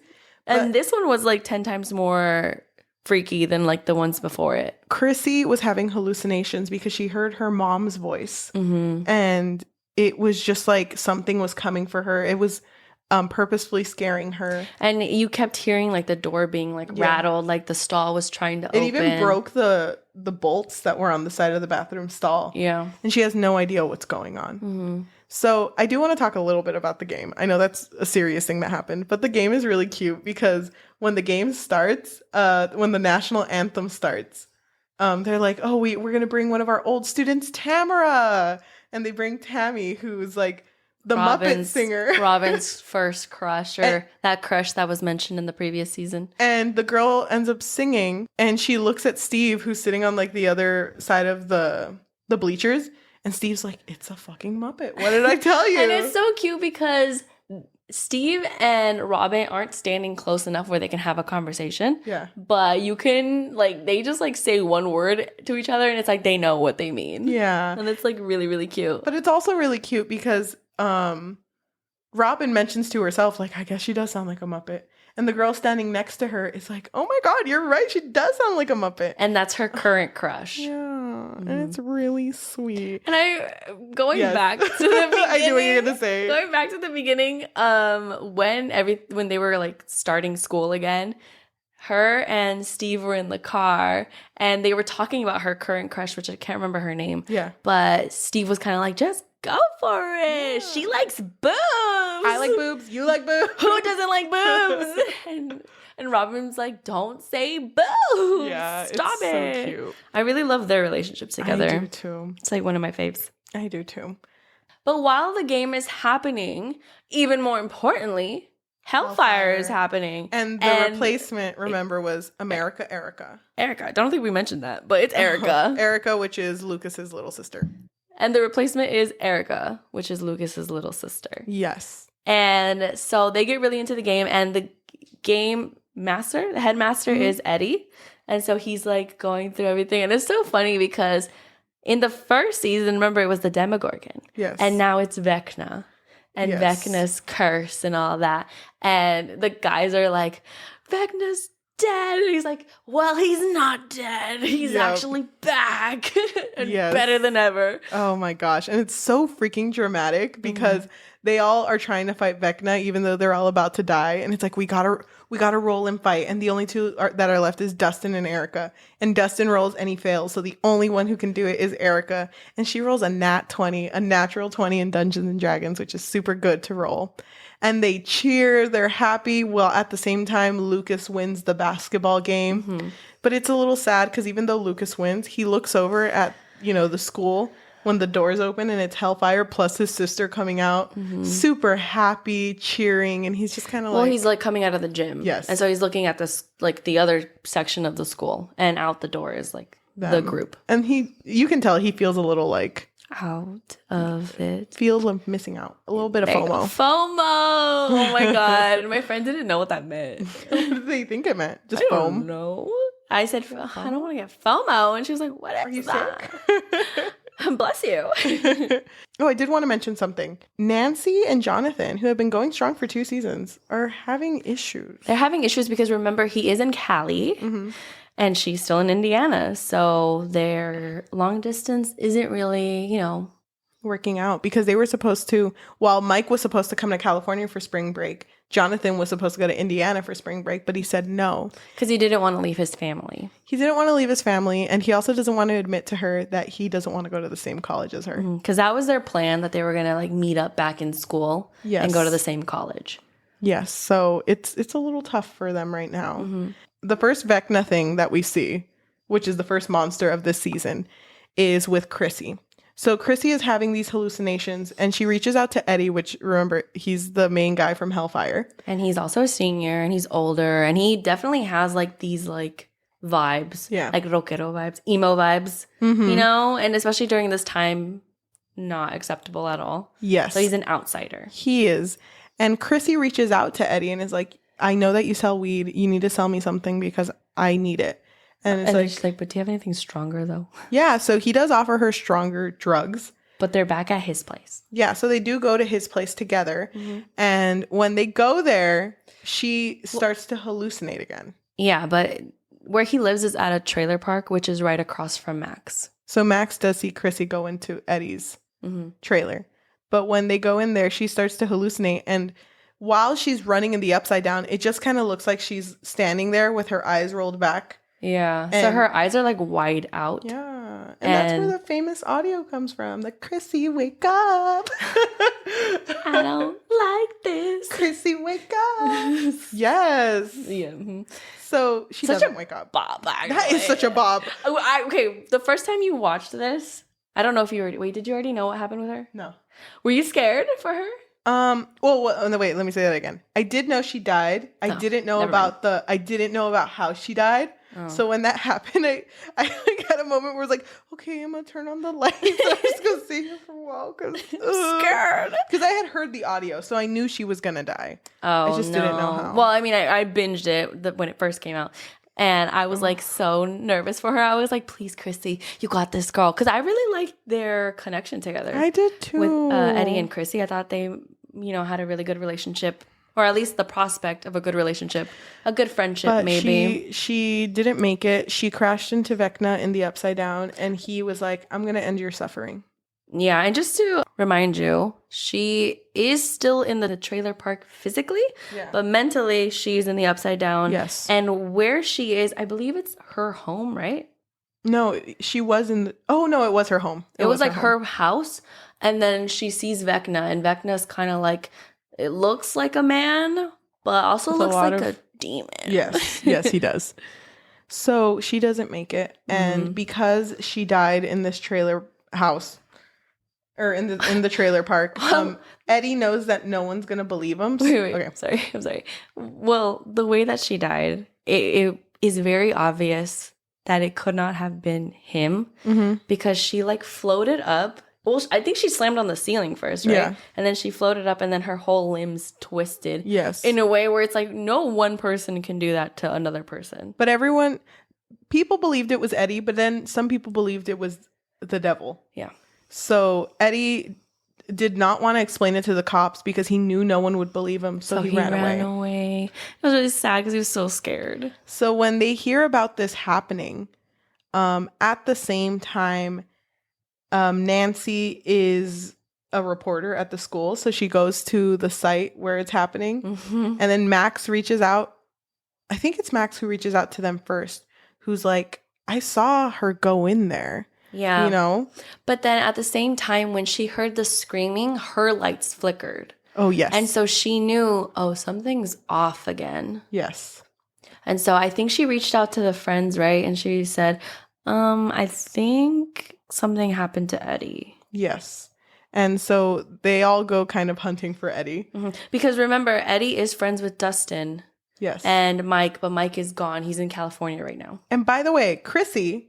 she's dating the main basketball player. Oh, I forgot his name. Me too. It doesn't really matter. But he does kind of matter, but we'll just call him main basketball guy. Main basketball guy, who is friends with Lucas, by the way, because Lucas is in the basketball team. But now because Eddie was the one who did this, he's like, oh my gosh, Hellfire, it's a cult. Yeah. They're a Satanist cult. And I knew it. I knew it the whole time. It's their fault. We need to find Eddie. And do what this town is too afraid to do. So they're basically gonna kill Eddie. And Lucas is like, oh no, but Hellfire is just D&D cult. And everyone's like, D&D, it's Dungeons and Dragons. No one? There's dragons? Oh my gosh, it's worse than I thought. Are you sure it's not demons and dragons? Back to Nancy. Okay. Nancy has like a partner, right? Because she still works for the newspaper. And so she has a partner. And when they go out to check the place, the trailer park, her partner starts acting weird. Yes. He starts hallucinating as well. And he starts hearing, because there's a clock that chimes. Yes. The grandfather Ding. clock. Yeah. Oh my God. Do it again. No, I'm embarrassed. You're just so good. Okay. And so This character also experiences the same thing that Chrissy did, where he starts to hear things. Yes. And he starts to hallucinate, and he's in the upside down world in a way. Yeah, and his hallucinations, which we start to notice, everyone's hallucinations is something in their past that is haunting them. It's like kind of like a guilt thing. Yes. And his was like having to do with a car accident he was in, and he didn't fess up to when it happened. Mm-hmm. So when that happens, also is lifted into the air, cracked in many places, and falls. That one scared me the most, by the way, because I hated how the body fell. It was pretty creepy, actually. Oh, God. Now that I think about it. Can we pause for a second on Hawkins? Why don't we talk about what's happening with our girl in California? So Mike is now in California. Remember, this is spring break. It's spring break, and he's been lied to by 11 with how things are going. So she's like painting this picture like, oh my gosh, we're going to go have burritos. Crazy, I know. And my favorite burrito place. Yeah, where I go with all my friends. And we're going to go to this Rinkarama, which is where I go with all my friends and my best friend, Angela. You know, we always go there. It's rollerblading. And then Will is just like, Angela, really? Yeah. And it's really sad because Will's also excited to see Mike, but they have grown apart and it's very obvious. Oh my God. And it so sucks. He's holding on to the painting that he's been working on, but it's rolled up. Yeah. And Mike's like, what's that? Oh, it's nothing. It's nothing to ask about it. It's weird of you. I know. And so. But it sucks too. Just want to mention, at the end of season 3, when Elle was going through a lot, Mike did yell out, you know, you guys try to use her like a thing, but I just don't want to lose her because I love her so much. And everyone was like, oh my God. He said the L word. The L word. And at the end of season 3, Elle heard it, and Elle was just like, I love you too. But he never said it back after that. Yeah. So in every letter that he's ever sent. It was in the heat of the moment. In every letter that he's ever sent to Elle in season 4, he always writes from Mike. Never Not love Mike. Oh from Mike. And she notices. She notices. But, you know, there's that strain. But when they go to the rink, Angela's there. And they decide to pull a prank on her where they basically just torment her in the middle of the rink while calling her a snitch. And they're throwing milkshakes at her. Yeah. And at that point, Mike goes to like the DJ and is like, you need to turn off the music. What you're doing is not right. And they turn off the music, but she falls at that point and a milkshake spills all over her. And she's so embarrassed. She doesn't want to see anyone. And she's so angry at Angela that she finally loses her cool, gets a skate, and just slams it in Angela's face. In her nose. How did you feel about that? I loved it. I loved it too. I was like, I've been wanting her to punch her so bad. Angela is such a horrible person. Yes. So, I mean, I'm glad she did it. That's what needed to happen. I'm glad she did it. Because of that, they did press charges against Elle. And it sucks because, you know, there's so much going on where she wants to talk to Mike and figure things out. And then Mike and Will are kind of not having a good moment either because it's like, I'm third wheeling your guys' date on my birthday, by the way. Yeah, everybody forgot. Yeah, even Will. But nothing's going well. But when they arrest Elle, she ends up getting found by Dr. Owens. Well, before she's arrested, there is a moment between Elle and Mike where she mentions that it bothers her that he has never said love. And he couldn't say after that moment. And he's just like, I don't understand what the problem is. But he's still not saying it to her. Yeah. He can't say it. Yeah. But yes, and in this moment, she is arrested. She is arrested. And it's so sad because they are like, I'm going to get you out. I'm going to get you out. But it's set that she's going to go to juvie. And at this point, Joyce, by the way, is gone because Joyce did get something in the mail that it was like a Russian doll that had a phone number. And it was like, this number, call Enzo. Hopper is still alive. And it's like, oh my God, Hopper's still alive. So she calls Myers, which is someone they mentioned in this. No, someone who was there last season. Yeah, who's very into conspiracies and everything. But they tell him, or Joyce tells him that like she got this doll, and Myers comes to help her because it's like, yeah, it gave you a phone number, but it's very sketch. So let's make sure they can't trace us. And they call this phone number. But before this, he's also telling Joyce how he's into karate now. Yeah, because, he has to defend himself. So he's a black belt. Yeah. So he's very proud of that. But they do call the number and they say, Hopper's alive. If you want him, you need to come to Alaska with $40,000. Cash. And it's like, oh my God. Oh, bitch, I'm going right now. I already have it in my pocket. No hesitation at all. She was like, already booked it. Oh my God, that's a lot of fucking money. Yeah.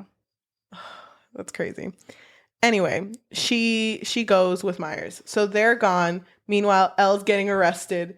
But when she gets arrested, Owens, who's the doctor who helped Will, is like, I know your powers are gone and we need to bring them back because something's happening and we need your powers more than ever. We need him to save the world. Yeah. And she's like, I'm down. I'm down. And she writes a letter to Mike before she leaves. And it's like, I'm going to go become a superhero again. From Elle. She's so funny. The sense of humor. Love untouched. That. Love that. So remember, back home in Hawkins, Indiana. Now we're going back. People are dying left and right. And what they realize, even though it's not Eddie's fault, the people who are dying are going to the counselor. They're saying that they have headaches. Well, Max is the one who realizes this because she did see their records. Chrissy. No, she saw Chrissy coming out of the guidance tech. And so she went to the guidance tech and she was pretending like, oh, I'm going to finally talk about Billy. Yeah. And she's like, oh, by the way, Chrissy, what did she talk about? And the guidance counselor is like, I can't reveal that. And Max gets a little upset about it, but then they end up breaking into her office later on. Yes. And that's when she goes through their files and she realizes, oh, they've been having severe headaches and they hallucinate, which is revealed that that's exactly what she's going through. And remember, she hasn't been talking to anyone recently. But throughout the first couple episodes, because I don't remember what episode this happens on, she has been taking constantly like Tylenol. Yes. But it's not revealed as to why until she says that she's been having really bad headaches. Yes. And she has her first hallucination in that moment. Which is seeing a clock, which everyone else also had that hallucination. And they all die within 24 hours? 24 hours. And she just had her first one. So she's like, I'm going to die in 24 hours. Just to mention too, the basketball boys, they figured out that Eddie's really close to Dustin. So they're like, if we can find Dustin, then we can find Eddie. And Lucas is like, oh my God, I got to go protect my friends. So he goes over and he is currently with Max, Dustin, Steve, Robin, and I think Nancy. Yeah. Nancy's also there. But they're all together and they're preparing for the worst. So while they're preparing for the worst, Nancy has an idea because apparently because everyone who's dying, their eyes sink in and they're, cracked in places that shouldn't be cracked. And so Nancy realizes that happened a long time ago with someone whose name was Victor Creel. So she makes a connection to a case that happened years ago. Who is currently in a mental hospital. So she talks to Robin or she talks to everyone and is like, I think there's something going on here. And it's connected. So I'm going to disguise myself as a scholar and take Robin with me. And we'll who's both look also like going to be a scholar. And it's funny because Steve's like, her? She's dumb. Meanwhile, she's just like, my mom always says that I talk too much. And when I talk too much, it's because I'm nervous. And she's going off. And then Steve's like, her? Are you sure? You're going to take her? Which, by the way, also to mention, they do find Eddie. Eddie is hiding out at one of his friends, what is it called? An extra house? It's not the house. Their shed? Yes. So he's hiding out in the shed. So they do find him. And in order to help him, Nancy thinks it's good to talk to Victor to see what's going on. And they do end up talking to Victor. And Victor, who has been seen as mentally unstable, is actually okay. It's just no one believes him. He went through Vecna's curse.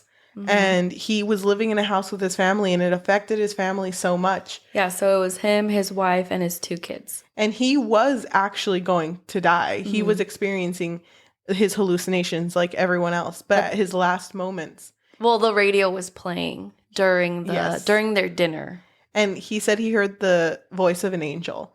Which was the song. Which was a song that got him out of Vecna's curse. So they learned this and they escape because they... But as they're learning this, Max is hallucinating. Yes, and she's somewhere else because she had went to go see Billy's grave because she's saying bye to everyone because she thinks she's going to die. Yeah. And so she's hallucinating and she's running away from Vecna in her hallucination. Yes. So Nancy and Robin are running from the mental hospital because, their plan wasn't that great. Yeah. And the guy was like, "You're not scholars." And Dustin, because Dustin, Steve, Lucas, and Max are all together. In the cemetery. Yeah, Dustin is calling Robin and Nancy and it's like, did you guys figure anything out? It's like, it's connected to music. You have to play their favorite song. And so they bring all the discs. Cassette They bring tapes. all the cassette tapes and they ask Lucas, like, what's her favorite song? And they find it, and it's Kate Bush's Running Up the Hill. Running Up That Hill. Freaking banger of a song, by the way. Yeah.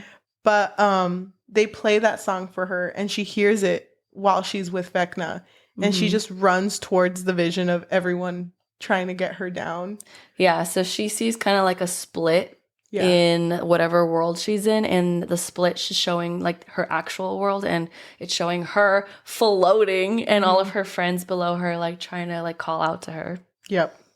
So it's really sweet because when she does finally go through, she comes back down and she's in tears, but they all hug. Yeah, everyone's hugging. Oh my God. I love that freaking found family type shit. Yeah. I'm such a fucking fan. Yeah.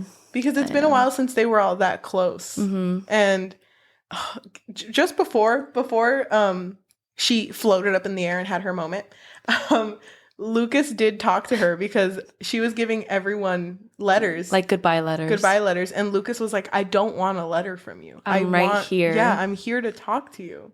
So tell me now. Like, just talk to me now. Yeah, and it was really sweet. Okay, well. It's also revealed that the reason why she was Vecna'd, or nearly, was because she felt really guilty about Billy. Because, I don't know if Vecna's being honest, or if he's trying to manipulate it. Yes. It's either that she feels guilty because he saved them, or because she feels guilty for not feeling guilty. Yes. That he's dead.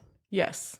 So, we don't really know, but she does have a lot of trauma because of Billy's death. So, back to California. So,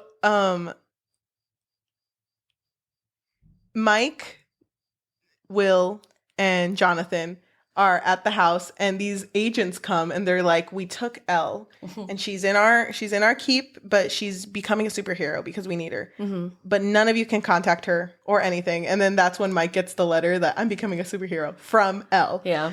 And he keeps reading it over and over again. And Will's like, dude, it's not going to change the more you read it. And so he throws it away in a trash bin. But they're being watched by these two agents, which they're really lazy agents. They're just kind of chilling, watching golf. And they're like, we're just supposed to sit here while Elle's out here doing this. We need to get out of here.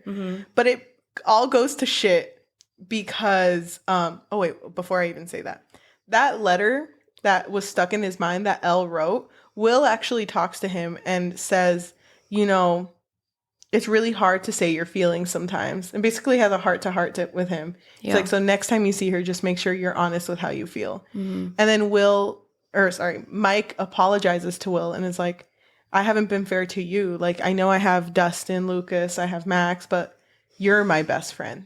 So when you left, I felt like I lost you. And it's so fucking sad. They have a moment together. And honestly, Will deserves that. Will deserves that. He deserved that because even in season 3, he already felt like a disconnect between all of the friends because he missed out a good chunk of, the childhood year. Yeah. And so everyone was already interested in girls and he was kind of just like, guys, let's play D&D. And everyone was like, no, we just want to talk to girls. Yeah, you're right. Yeah. So they pretty much escape. They escape because they were going to order pizza and then escape with Argyle, who's Jonathan's friend that he met in California. But when they're ordering pizza, they hear the knock and it's like, oh my God, 30 minutes or less, am I right? And when these punctual kings. When the agent opens the door, he immediately gets shot because it's a bunch of military people. While Argyle is coming down with the pizza, and he's like, what the fuck? In his little van. Jonathan's having a party without me? But it's literally like they're running with the one agent that got shot in the chest. And they're running with him. And it's like, oh my God, is that fucking dude bleeding? And it's like, drive. I don't know what to do. Oh my God, he's bleeding. And it's like, Argyle, you need to drive. So they drive out and he's like freaking out. And this guy's bleeding out in the back and basically tells Will, Mike, and Jonathan that Elle is okay and she's currently with Nina. Yes, Yeah, Nina. currently with Nina. It's like, oh no, he keeps saying Nina. Yeah. And then it's like, you need to tell us who Nina is. And he gives them a pen because he's about to write down the number. But then he passes away. And Argyle's like, oh my God, did someone just pass away in the back of my car?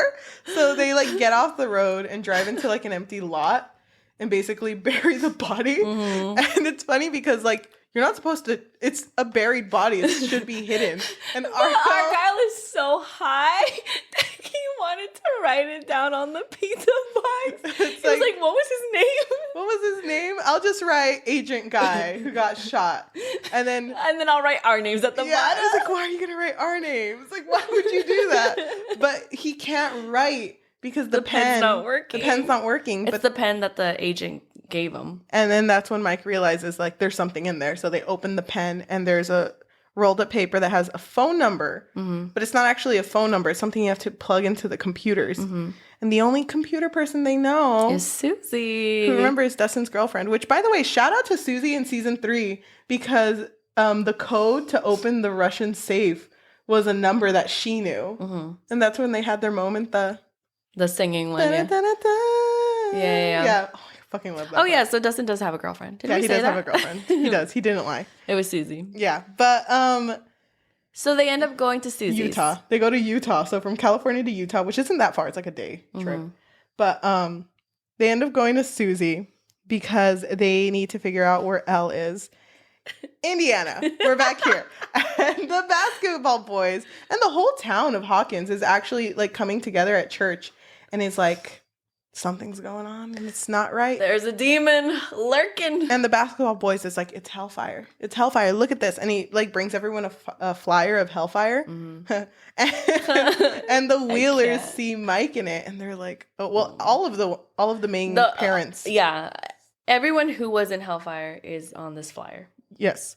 And so the basketball captain is just like, they're doing something and they're killing people and they're bringing Satan into this town and we shouldn't allow it. So then the whole town turns and is like, you're right. We're going to do something about it. So then the basketball boys end up figuring out where Eddie's staying. And Eddie tries to escape. He goes on a rowboat and tries to escape, and the basketball captain and another boy friend go into the water trying to chase him. And we should also say that this friend had already been having hallucinations. And so when they went in the water, the friend levitates, freaking synchronizes, and cracks and falls back into the water. So when this was happening, I was kind of confused. I didn't know he was gonna float. I literally thought he was gonna like in the water, and I was like, he's not gonna know what happened to him. Which, by the way, when that was happening at that exact moment, Nancy, Steve, Robin, Max, Dustin, Lucas were all in Victor Creel's old home. Because when Max had her hallucination, she saw a door that was Victor Creel's front door. So it's like whatever happened to Victor is connected to Vecna. And they figured out that Victor's home is Vecna's safe spot. Yeah. So when that boy floated up in the air and cracked, they actually saw where Vecna was staying when that happened. So they make that connection because they end up going to Eddie and like, oh my gosh, I'm so sorry, Eddie, that you're like going fucking through this. But we're all together now. So we need to figure out what's happening. And they figure out. Before that, all of these like police officers come to the lake house. Yes. And the main basketball guy is being interrogated in, the police station. Yeah. And he's like recounting everything that happened. And the police officers, they obviously know that it's not actually murders. Yeah. Or like, murders that they can understand. But to the public, they're like, yeah, it's totally Eddie. It's totally Eddie. But then it's like, wait, but what were you doing basketball captain. Yeah, exactly. And so they start asking him to say everything. And he's like shaking up and he's explaining everything. And you would think that he would have this realization of like, whoa, there's something else happening because Eddie was over there and then his friend was just floating over there. Yeah. But he was like, no, it's a demon. Like, he's possessed. I knew it. I knew it. But, you know, he's sounding crazy right now. Yeah, exactly. So they go, I don't remember why, but they end up going to this makeout point. Well, because Eddie runs away from this area because it's like flooded with police officers now. And he goes to this makeout area that's like somewhere in the forest. Yeah. And I think he had like the radio or one of the radios, and then Dustin somehow talks to him and they figure out where he is. But when they're going to him, Steve is like, I know how to get there. But Dustin has like the actual location on a map and he's following his compass. But for some reason, his compass isn't pointing at true north. And it's because there's something that's causing an electromagnetic pull, which only happens when there's a gate nearby. So it's like there has to be another gate. And it turns out it's at the bottom of the river. So Steve... Well, like Chrissy, where she died, which was the trailer park, but then above it, that was also a gate. And so where the other guy in the water, where he died, it also turned into a gate Which is where they're at. Yeah, exactly. So Steve, Eddie, Robin, and Nancy go to check out this gate in the water. While Max, Dustin, and Lucas stay behind. Oh, yeah, Lucas is in the team now. Yeah, I already said that. Oh, well, I don't know if you really explained it, but yeah, he's there Lucas is in the team now, but they're all waiting. And Steve gets pulled in to the Upside Down by like this like floating creature and flying creature. And immediately when he gets pulled in, Nancy is like, doesn't he go at first? He goes down to look at it, but he didn't mean to go in. Yeah, but then he comes back up. And then he tells them, doesn't he? Oh, you're right. Because they witness him being pulled in. Yeah. And Nancy, no hesitation, she jumps in. And at this point, we should mention that she isn't really talking to Jonathan, and she's kind of having a thing with Steve again. It's nothing Not like... having a thing, but having feelings again. Just having moments. Yes. There's like moments where you're like, oh, they're looking at each other a little funny. And then as soon as Nancy jumps in, Robin jumps in, and then Eddie's like, okay, fuck it. And, you know, he jumps in too. Yeah, because he is very cowardly, so it's surprising that he does jump in. He does mention, because they jump in and they save Steve, who's being choked out by these creatures. But they save him, and they're trying to figure out how to get out of this Upside Down. And they're like, well, if this is just our world, maybe we can go to Nancy's house and get guns, because that's where she has them. Well, she mentions that. Yeah, so we can go get them to protect ourselves. Yeah. And so they start walking back, and Steve and Eddie do have a moment where Eddie does say, like, you know, the only reason I jumped in there because I didn't want to be the coward that stayed behind. But I would not have done it. But Nancy, no hesitation. Yeah, and he's like, whatever you guys have going on between you guys, you need to chase it. Yeah. Because she loves you. Yep. So while they're doing that, they're walking back to the Wheeler house, Nancy's house. Dustin, Lucas, and Max get caught by the police and get taken to the Wheeler house also. Yeah. And they're basically being told, like, whatever you're a part of, you need to tell the police. What were you guys doing there? And they were like, we were just chilling. We were just hanging out, actually, and making out. I'm just kidding. We just wanted to hang out by the water. Then why did you run? Oh, I don't know. I got scared. You scared me with those big flashlights. But they're talking. They figure out that some of the lights are flickering, meaning that they know that wherever everyone else is, they went through the gate. But also something else to note, when in the Upside Down world, when Robin, Nancy, Eddie, and Steve are there in Nancy's house, she realizes that her bedroom is the same bedroom of the past, of the same year of when Will disappeared. Yeah, because she checks her diary too, and it was when she was still dating Steve Harrington. So it's like, oh my God. No guns. There's no guns. No guns. Only teddy bears. Oh my gosh. Wait, can I mention one thing first? Steve and Eddie also have a moment where they talk about Dustin, because he's like, oh yeah, he's a great guy. And then Eddie was like, well, you know what? I didn't for a moment, I was jealous of you because Dustin talked about you like you were the best person ever. Yeah. And I was like, how is Steve Harrington, a jock, a high school popular king, how is he a great guy and popular? And I just thought that was really sweet that Dustin really looks up to I Steve. thought the moment that they had together was really cute. And I hope that it keeps going, you know? Yeah. But they figure out those 4 are in the Upside Down. So Dustin gets like, and I think they're called electro brights. And it's where you put those little dots and basically you can light it up and it looks like a picture.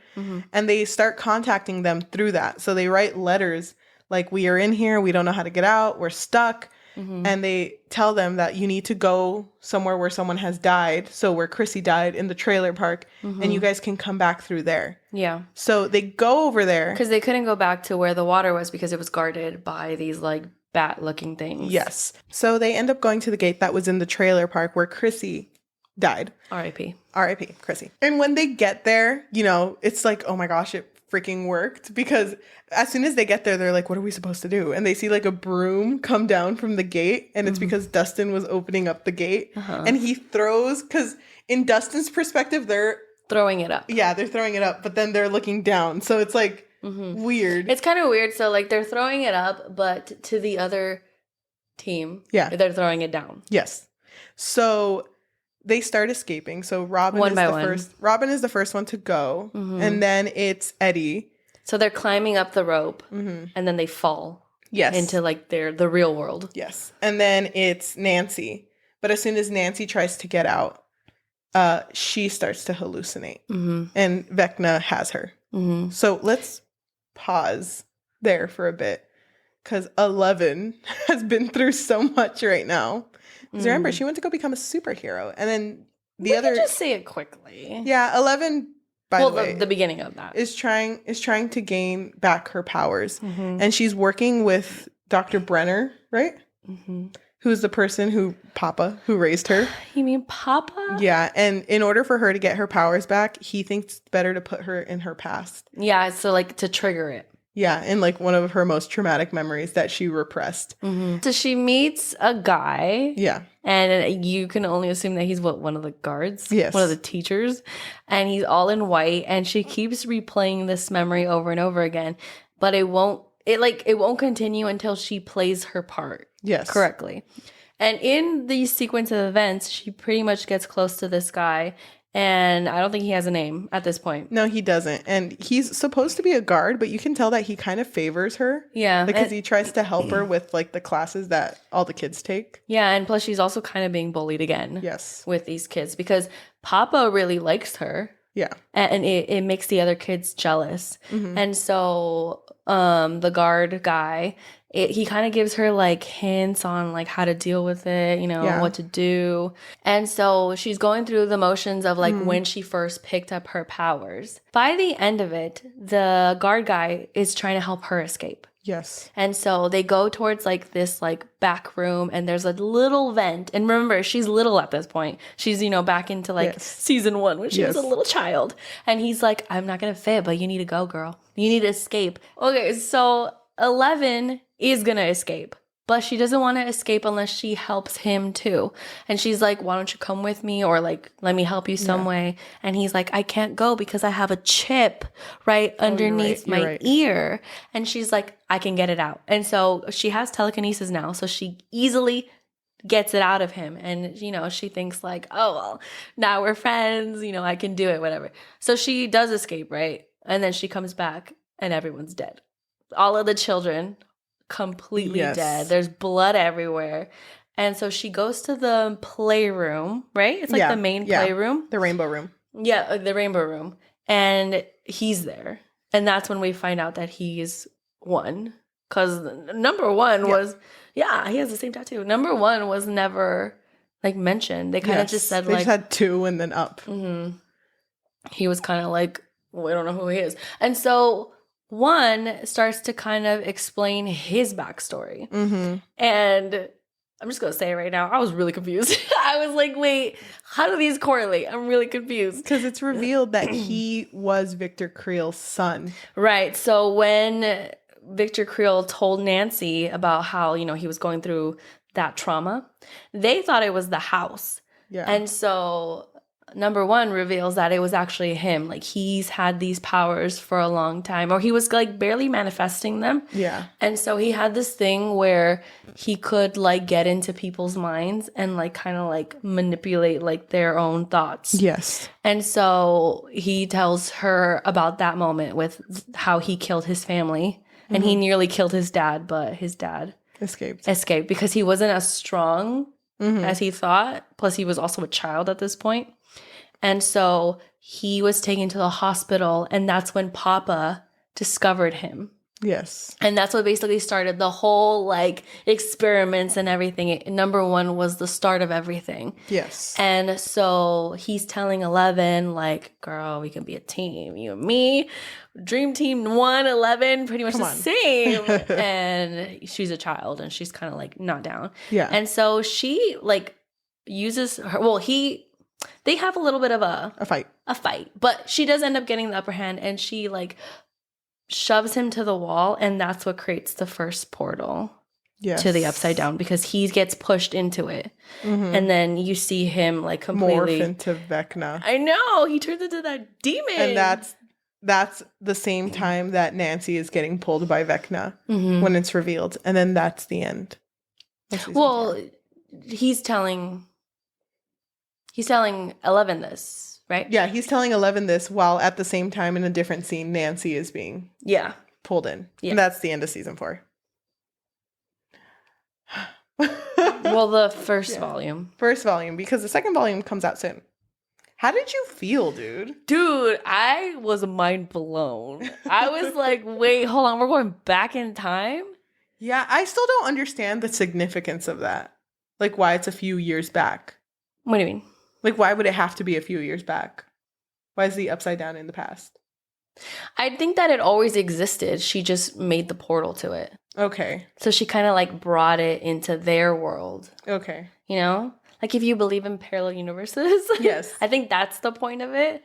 My thing that confused me a little bit is, why are we only hearing about him now? When he's been here. But people are saying that he has been here since the first season, but he was kind of like in the background. You just can't see him. You have to squint. It's weird that he's like coming and specifically hurting kids who have trauma. I don't know. Because you're right. It should have happened earlier, but it feels like it hasn't. Did you see, though? People think that Will was actually taken in by Vecna. Because he has trauma. Yeah. Damn. Did I see what? Did you see that the cast of Stranger Things took a picture, I guess, and it showed Noah, which is Will's actor. He had on a harness for like the levitation thing that happens. Aww. And people are just kind of like, you didn't levitate this season. So like, why are you wearing that?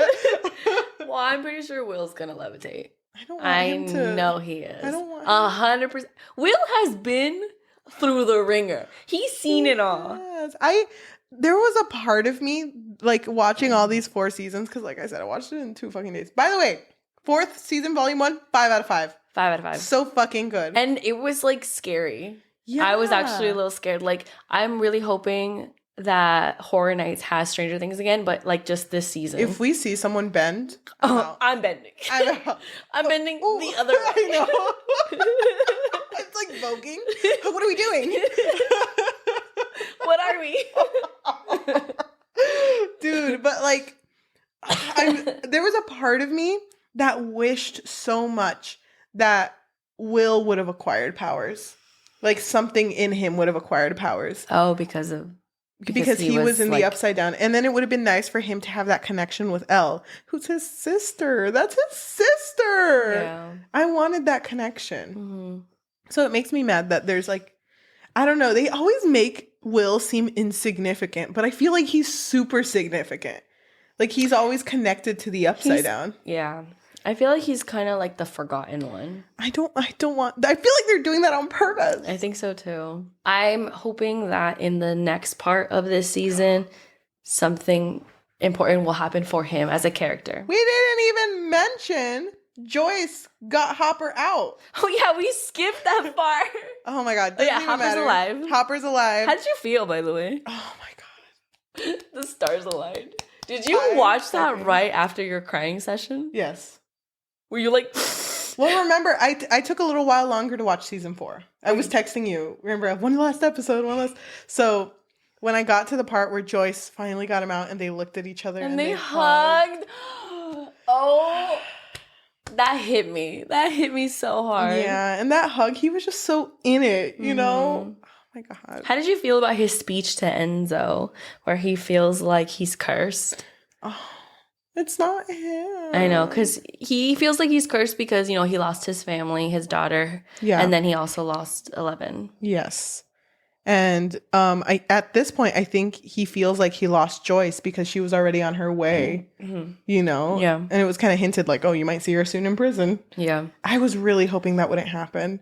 I'm glad it didn't. So, yeah. Oh my God. My God, her and Myers, amazing team. They are an amazing. And it was funny because when they were going over to save Hopper, they had to overthrow the guy who was driving the plane, which is Enzo, right? Enzo? No, that wasn't his name. No, Yuri. They had to overthrow him, and it's like, oh, Myers, don't you know karate? You said you were a black belt. And he's like, the oldest one I've ever fought, 16 years old. But then he's like, but I took him down, and I can take this guy down. And he goes through like this whole thing, like my fingers are needles, my arms iron. Like, yeah, he's like pepping himself up. He does so well. I freaking love him. I love him too. He's such a good character. But he's so funny too. I'm so glad Hopper's okay. I'm worried about Nancy, but I don't think she's gonna die. I think Who do you think is gonna die? Okay. Because okay. The Stranger Things like team, I don't know if they're being serious or not, but they keep teasing prepare for deaths. Who do you think is gonna die? Okay, let's start off with the high schoolers. Eddie's gonna make it. I don't think Eddie's gonna die. That's funny because I'm worried about Eddie. Only because I feel like they're pulling an Alexi where the people really loved Alexi and people really love Eddie. So I don't know. I think he's gonna, he might die. He might die doing something brave. Yeah, exactly. Because it would be a good arc. Now you got me worried about him. I wasn't at first. I'm not worried about Robin or Steve. I think they're going to make it. If they don't make it, I swear. I think Steve and Nancy are going to end up together. How do you feel about that? I'm a little sad because I really like Nancy and Jonathan. I thought they brought out the best in each other. But I think Jonathan is also right now, I hate that he freaking smokes weed. I hate that so much. He's such a Californian. Yeah, exactly. But if it happens, I hope it happens as naturally as Steve let go Nancy. Remember? I hope it happens like that, but I don't want it to happen. No? I really like how Steve's just kind of... I was excited a little bit when things were starting to happen again between them because I honestly didn't like how they left off, like how the breakup happened. Yeah. It felt really mean. Like, really? Because she was like, this bullshit. You're bullshit. Oh, you're right. I forgot about that scene. I felt so bad for him because he really liked her. He did really like her.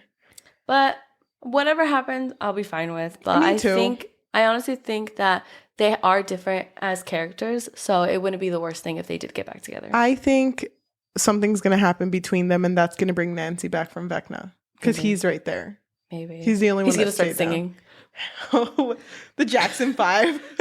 Yeah, exactly. The skinniest Jackson. Do you remember when that was big? No. Anyway, please.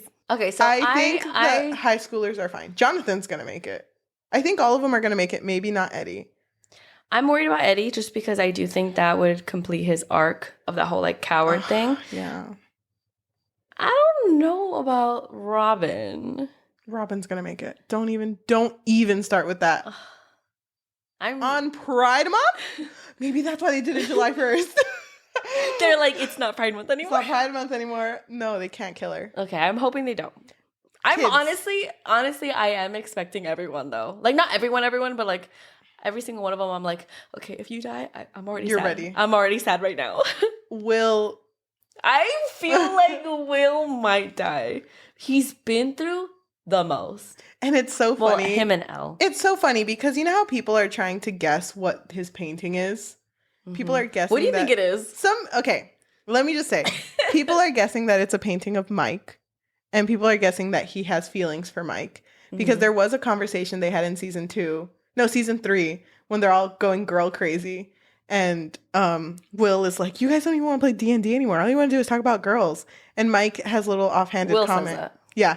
Mike says an offhanded thing where he's like, well, you wouldn't know. You don't even like girls. Yeah. And so it never specifically says it, but it is like, and they've called him slurs before.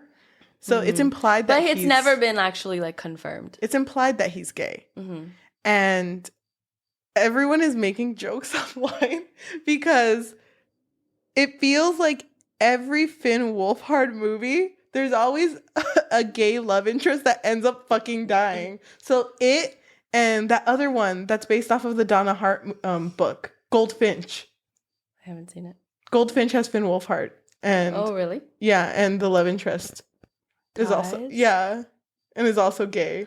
Aww. So everyone's like, is it just a curse? Is it a Finn curse? It's not the Vecna curse. It's Finn's curse. I hope not. I really hope they don't do that either. I hope that he... Okay. Well, what do you think the painting is? You didn't even say what you think it is. Oh, you think it's Mike? I think it is. I don't know. That's kind of weird. It is kind of weird. Like, I haven't seen you in forever. It's like a stick figure. I painted this out of memory. I know. Looks nothing like him. But what if it does though? It's my God. It's better than a photograph. It's funny. What if it's the guy who played him as the adult version in It? Oh my God, yes. This is what I think you'd look like as an adult. What the fuck? Like, that's really good, actually. Really handsome. But no, like, really handsome. I think if it's not that, because that theory has me like, it's got me in its clutches. If it's not that though, I think it would be really sad if Will died and they open it and it's a picture of all of his friends. That's what I was thinking. I think it's gonna be all of them together. That's gonna fuck me up. Just thinking about that right now makes me sad. Stop it! Don't cry. Oh my God. No, Pride Month. I also think that it's a painting of all his friends, but as children. Yeah, Throwback. where they were all together. Max isn't in the picture, and she's like, "Oh, It's just like not like even 11. It's a really good, like, realistic photo of everyone. 11 included everyone, and it's just a stick figure, and it has Max written on the side. Max, I guess. Oh my God. I actually don't. I don't know what it could be. Because it kind of, he was painting with blue. So I was like, it could be the sky, it could be the ocean. I don't know. I don't know either. Oh my God. But if he dies, I will be devastated. I don't think Hopper's going to die because he already had his near-death experience. But if Will dies, it's going to fuck me up with Joyce because she freaking loves her kids. Yeah. And Winona Ryder's really good at acting, like, sad. Heartbroken? Yeah, she is. She's amazing. Oh my God. What about anybody else? Max? Lucas? That one would be sad. Don't think it's going to happen. I feel like Lucas is going to make it. Dustin? He'll be fine. They're going to... Okay, if they kill don't even think anyone's going to die. If they kill anyone else, it's going to hurt a lot because I'm not expecting it. But I'm expecting Will. I am expecting Will. Fucking kill Will. Wait, are we going to watch this together or separate? And when we do watch it, because we do want to film another episode for volume 2 of season 4. Mm-hmm. Should we not talk to each other about it at all? Like, no comments at all. Even the little comments that I make sometimes, none. We didn't make any comments about this. No, I didn't. I tried my best, but I really wanted to. I was literally in my notes app just writing, like, Hopper's fat ass, Hopper's fat ass. And that's it. Nothing else. Dude, Hopper?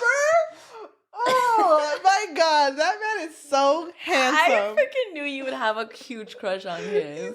So you have a thing about dads. I don't know why. Yeah, you do. We just have like a very good, because I mean, happy Father's Day, first of all. You're so right. To all the fathers we talked about. Oh my gosh. Shout out, birthday girl. Dude, there's that picture of freaking I don't know what the actor's name.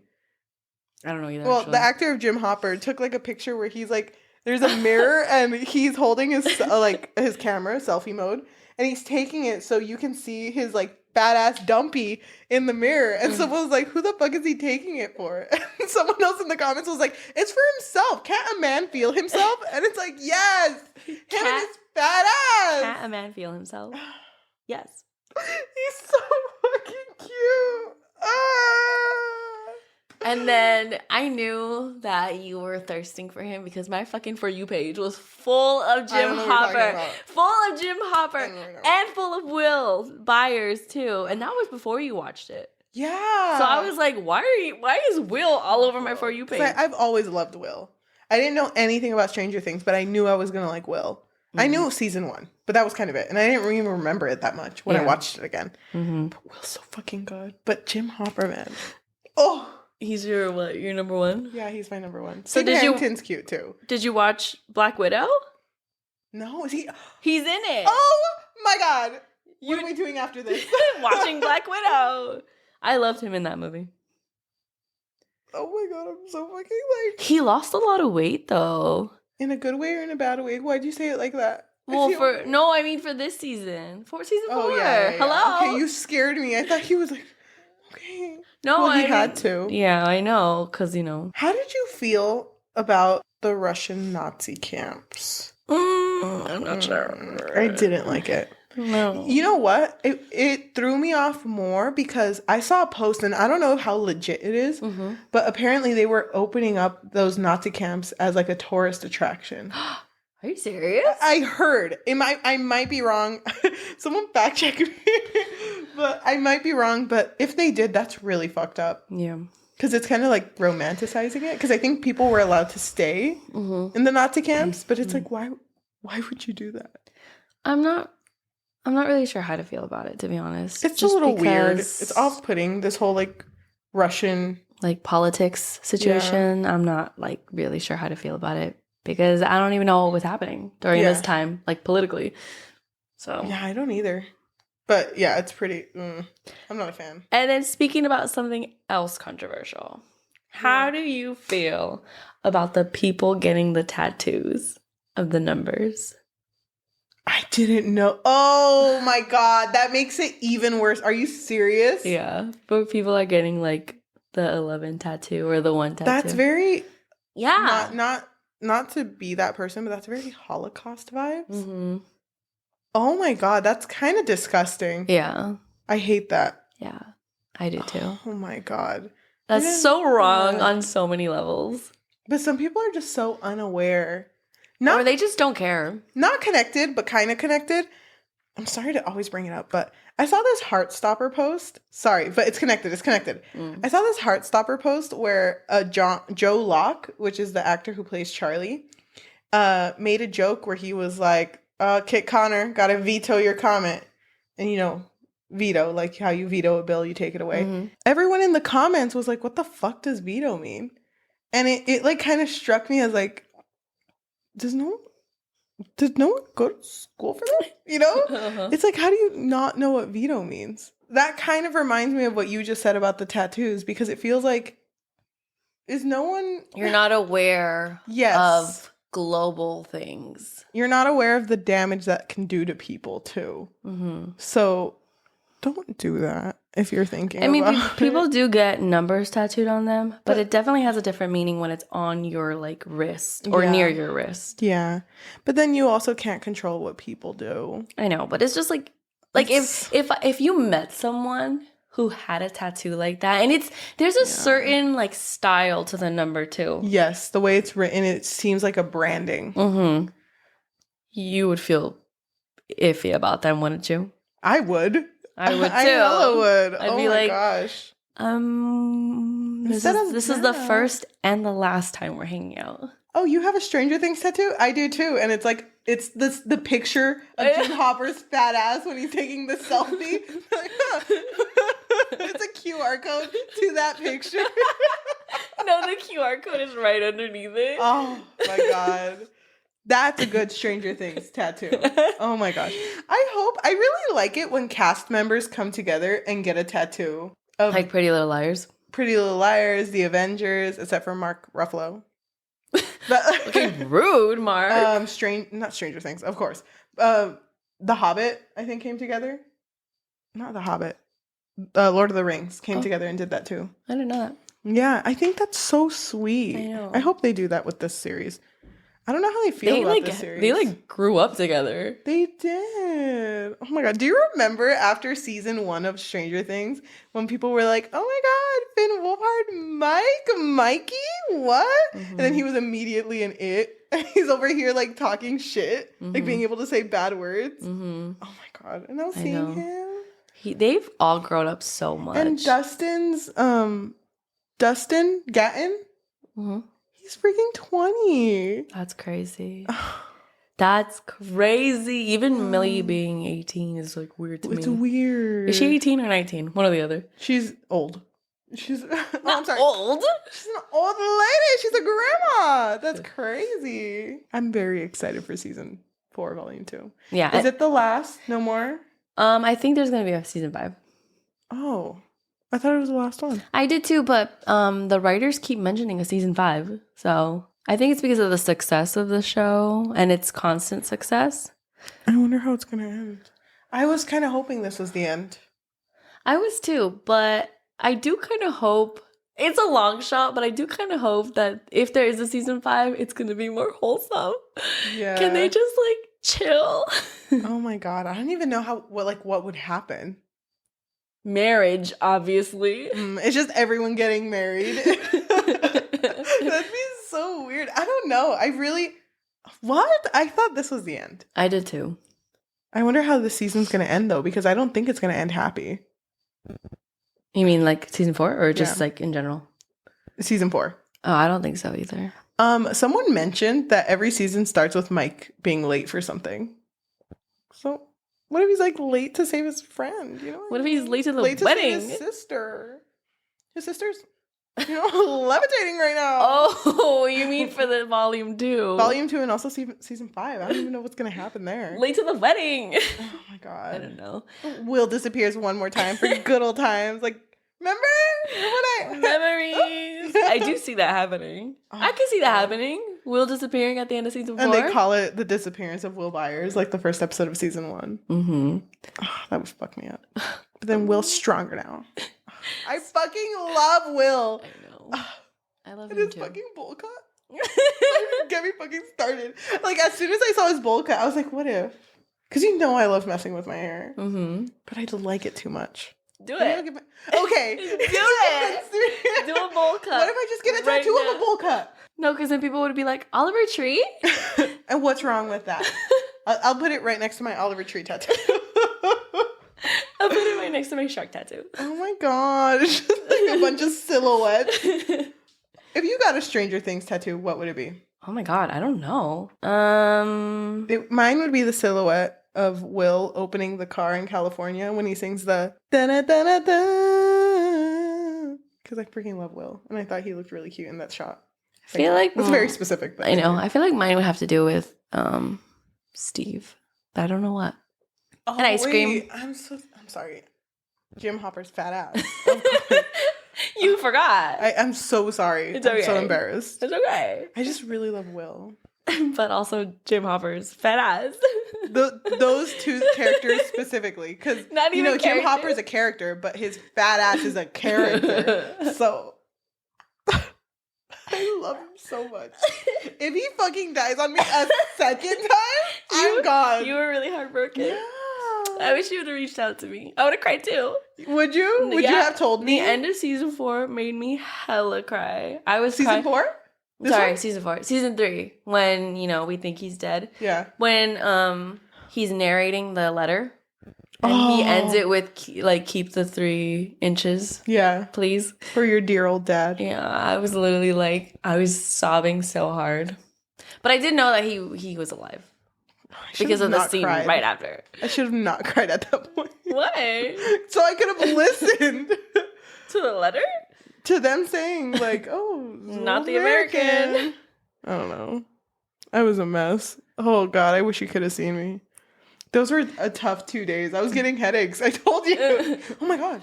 Headaches. Oh, no. You're going to be Vecned. What would be the song that would save you? Oh, my God. I Need a Hero. The Shrek version. CPR Cupcake. Hello? Have you seen that TikTok post? Whoever made this post, freaking good on you. Because you know how people are making posts where it's like Vecna has you, and it's like, what What's the song would you play? And it's like, you know, they put headphones on him, and it's Chrissy, wake up. And then Vecna's like, wait, hold on, is this a remix of me killing someone? And he's like, yeah, bitch. And he's like, oh my god, this fucking slaps. And it's both of them jamming out to the song. No, I haven't seen that. Okay, but real shit. A lot of the posts are really funny. They are really funny. But real shit, what would be your song? I just said it. It would be? I love that song. I need a hero. Yeah, but the hero is... Stop, we're gonna get copyrighted. I'm sorry, I know it sounds too much like it. That song means a lot to me. I think I would have Black Hole Sun. That's a good one. That would be my song. Wait, what? System of a Down. Chop Suey. Throw it to your hands. Oh, wait. The entire discography of Korn for you. No one knows this. Yajaira's a big Korn fan. I love that about you. I don't even know which one. All of them. All of them playing on top of each other. Layered. At the same time. And Vecna's like, what the fuck? This kind of slaps. Oh god. Why does he sound like a demon? I'm scared. Oh my god. Yeah. Love that. I love that for you. I think we're at the end of our episode. Yeah, but overall thoughts. What was your rating? Wait, before that. I know you love Stranger Things. Did you think I would like it as much? I knew you would because I know you like Found Family. Yes. And I know you like It. And it's not the same as It, but, you know, it does deal with kids growing up. So I had a feeling you would really like it. I did really like it. I knew you would. I knew I would too. But it's just like, you know, when something is so deep in and already has a fandom, it's kind of hard to get into it because it's like, I'm already so late to the party. I didn't see all these interviews, them singing the Jackson 5 song. Oh my God. Like that was all new to me. So it was a lot to take in, but I don't regret watching it. I would give this freaking 5 out of 5. Depends how it ends though. It might change. I don't think you would change it. What if they take away Jim Hopper's ass? What if it, instead of out, it's in? It's like, give it back. I also really like Millie Bobby Brown's relationship with Noah. Me too. They're so cute. They seem really close. And I was super into this show. Like I said already, like I think at the start of season 2. Yeah. And honestly, even seeing, it's so stupid, but even seeing videos of them as kids, it makes me want to cry. Like, I don't know why, because I feel like I've seen them grow up. And like, I love all of them, even as like actors. Like, I will always love them just because, you know, I've seen them grow up. I saw a video, I'll have to show it to you later, of Sadie, which is Max. Yes. And she was literally a baby, like tinier than when she first showed up in Stranger Things. And she was singing. And she was singing with someone. And I was like so emotional because I was like, damn, that's my girl right there. That's Max. That's Maxie. And I just love the show so much. I would also give it a 5 out of 5. Wait, right now. Quick. Favorite girl, favorite boy. Go. Steve. Favorite girl? Elle. Okay. I love Elle. I love her so much. I don't think people really favor her, which is so interesting to me because I feel like she's such a complex character. So complex. But I feel like most people favor like Max or Nancy. Mine is Robin and Will. Oh, Robin's a good one too. I really like Robin. Happy Pride Month. Love wins. Oh my God. And it will. And it oh will. my God, wait. And it will. Where there's a will, there's a way. Oh my God. Whoa. Okay. Thank you. Oh my gosh. It's going to hurt. Whatever's going to happen next, it's going to fucking hurt. I know, but we will be here next week to talk about it. Oh, that's so weird to say. We will be here next week to talk about it. Already having a crisis. Yeah. I'm excited, but really nervous. Okay, it's funny because it's only going to take you guys a week, but it's going to take us a while to get there. We're going to look destroyed or distraught. Thank you so much for watching this episode. If you listen to us on audio form, whether that be Spotify, Apple Podcasts, or Amazon Music, thank you so much. If you can leave a rating of 5 stars and a comment of like how you felt about all of Stranger Things. What do you think is going to happen? Who's your favorite girl and boy? You can't say Will or Robin because those are mine. But hello? They're mine. But they're really good characters. No, they're mine. Also, if you can tell your friends, families, loved ones, hated ones, Vecna, maybe? If you can tell them. Oh my god, wait. I didn't even ask what you thought about Vecna. Skinny legend. I can't think. Oh, he was kind of spooky, but if he watches our podcast, I think that would be really nice because, the best way to get exposure is through word of mouth. So please tell Vecna about us. Maybe he'll tell everyone in the Upside Down. Oh, that would be really nice of him. Anyway, shout out.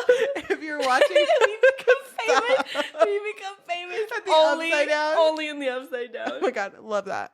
There's no people there. I know. It's just a Demogorgon. Have you seen that meme where it's like a guy it's like someone on top of like a concert venue, like performing, and there's only one guy, and he's just like hell yeah. It's gonna be us at the Upside Down, and that's Vecna cheering for us. Oh, I hope so. What if he hates Love us? that. No, Vecna would be a fan. For those of you watching on YouTube, thank you so much. If you can like, comment, and subscribe, please tell us what you think about this, because it would be really nice to hear how everyone else is feeling about Stranger Things. Are you excited for Volume 2, Season 4? Who do you think's gonna die? Don't tell me though, but you can tell me. I just want to look at the comments. Yeah. Okay. Thank you. They know. Yeah, they might. They're the psychic. Freaking, what are they called? The Duffy brothers. The writers are not gonna watch this. Whoa. Don't say that. They are gonna watch this because Vecna told them to. If you can hit that notification bell, that would be really nice. It helps with analytics. Thank you so much for watching, and we'll see you when Volume 2 comes out next week. Bye. Bye. So, Chrissy, wake up. I don't like this. Chrissy, wake up. Wait. Hey, hello. Dude, that freaking slaps. Oh my god. That's such a good song. Do you think Vecna's kind of thick? Kind of. I mean, okay, I was a little nervous. I didn't want to say it during. I didn't want to be the only one to say this, but he's kind of cute. I don't know. Wait. I'm like, dude, don't lie. We just read Dragon's Breath. I was gonna say that. How much can we tuck our hair back before we just have no hair? Dude, don't lie. Like, we just got introduced to our first monster romance. Yeah. Oh my god, this becomes a monster romance. Who would be his love interest? I don't know. Do you think Vecna's... Oh, wait, sorry. Dude. What if... Say it. The most controversial theory. Nancy. What if Nancy... Oh my god. Hold Nancy on. and Vecna? Nekna? Nekna. Oh my god, no. Nanka? Nancy? Hopper and Vecna? Maybe. I was thinking that. But then I was like, Joyce, not my girl, Joyce. Not Joyce, because Joyce is going to be like, I get it, Hopper. I get it. I would leave you too for I would also save the world by dating him. I gotta do it, Joyce. I gotta do it. I'd take one for the team. Chrissy, wake up. It's like, how do you know that song? You weren't even there for that. I was, in spirit.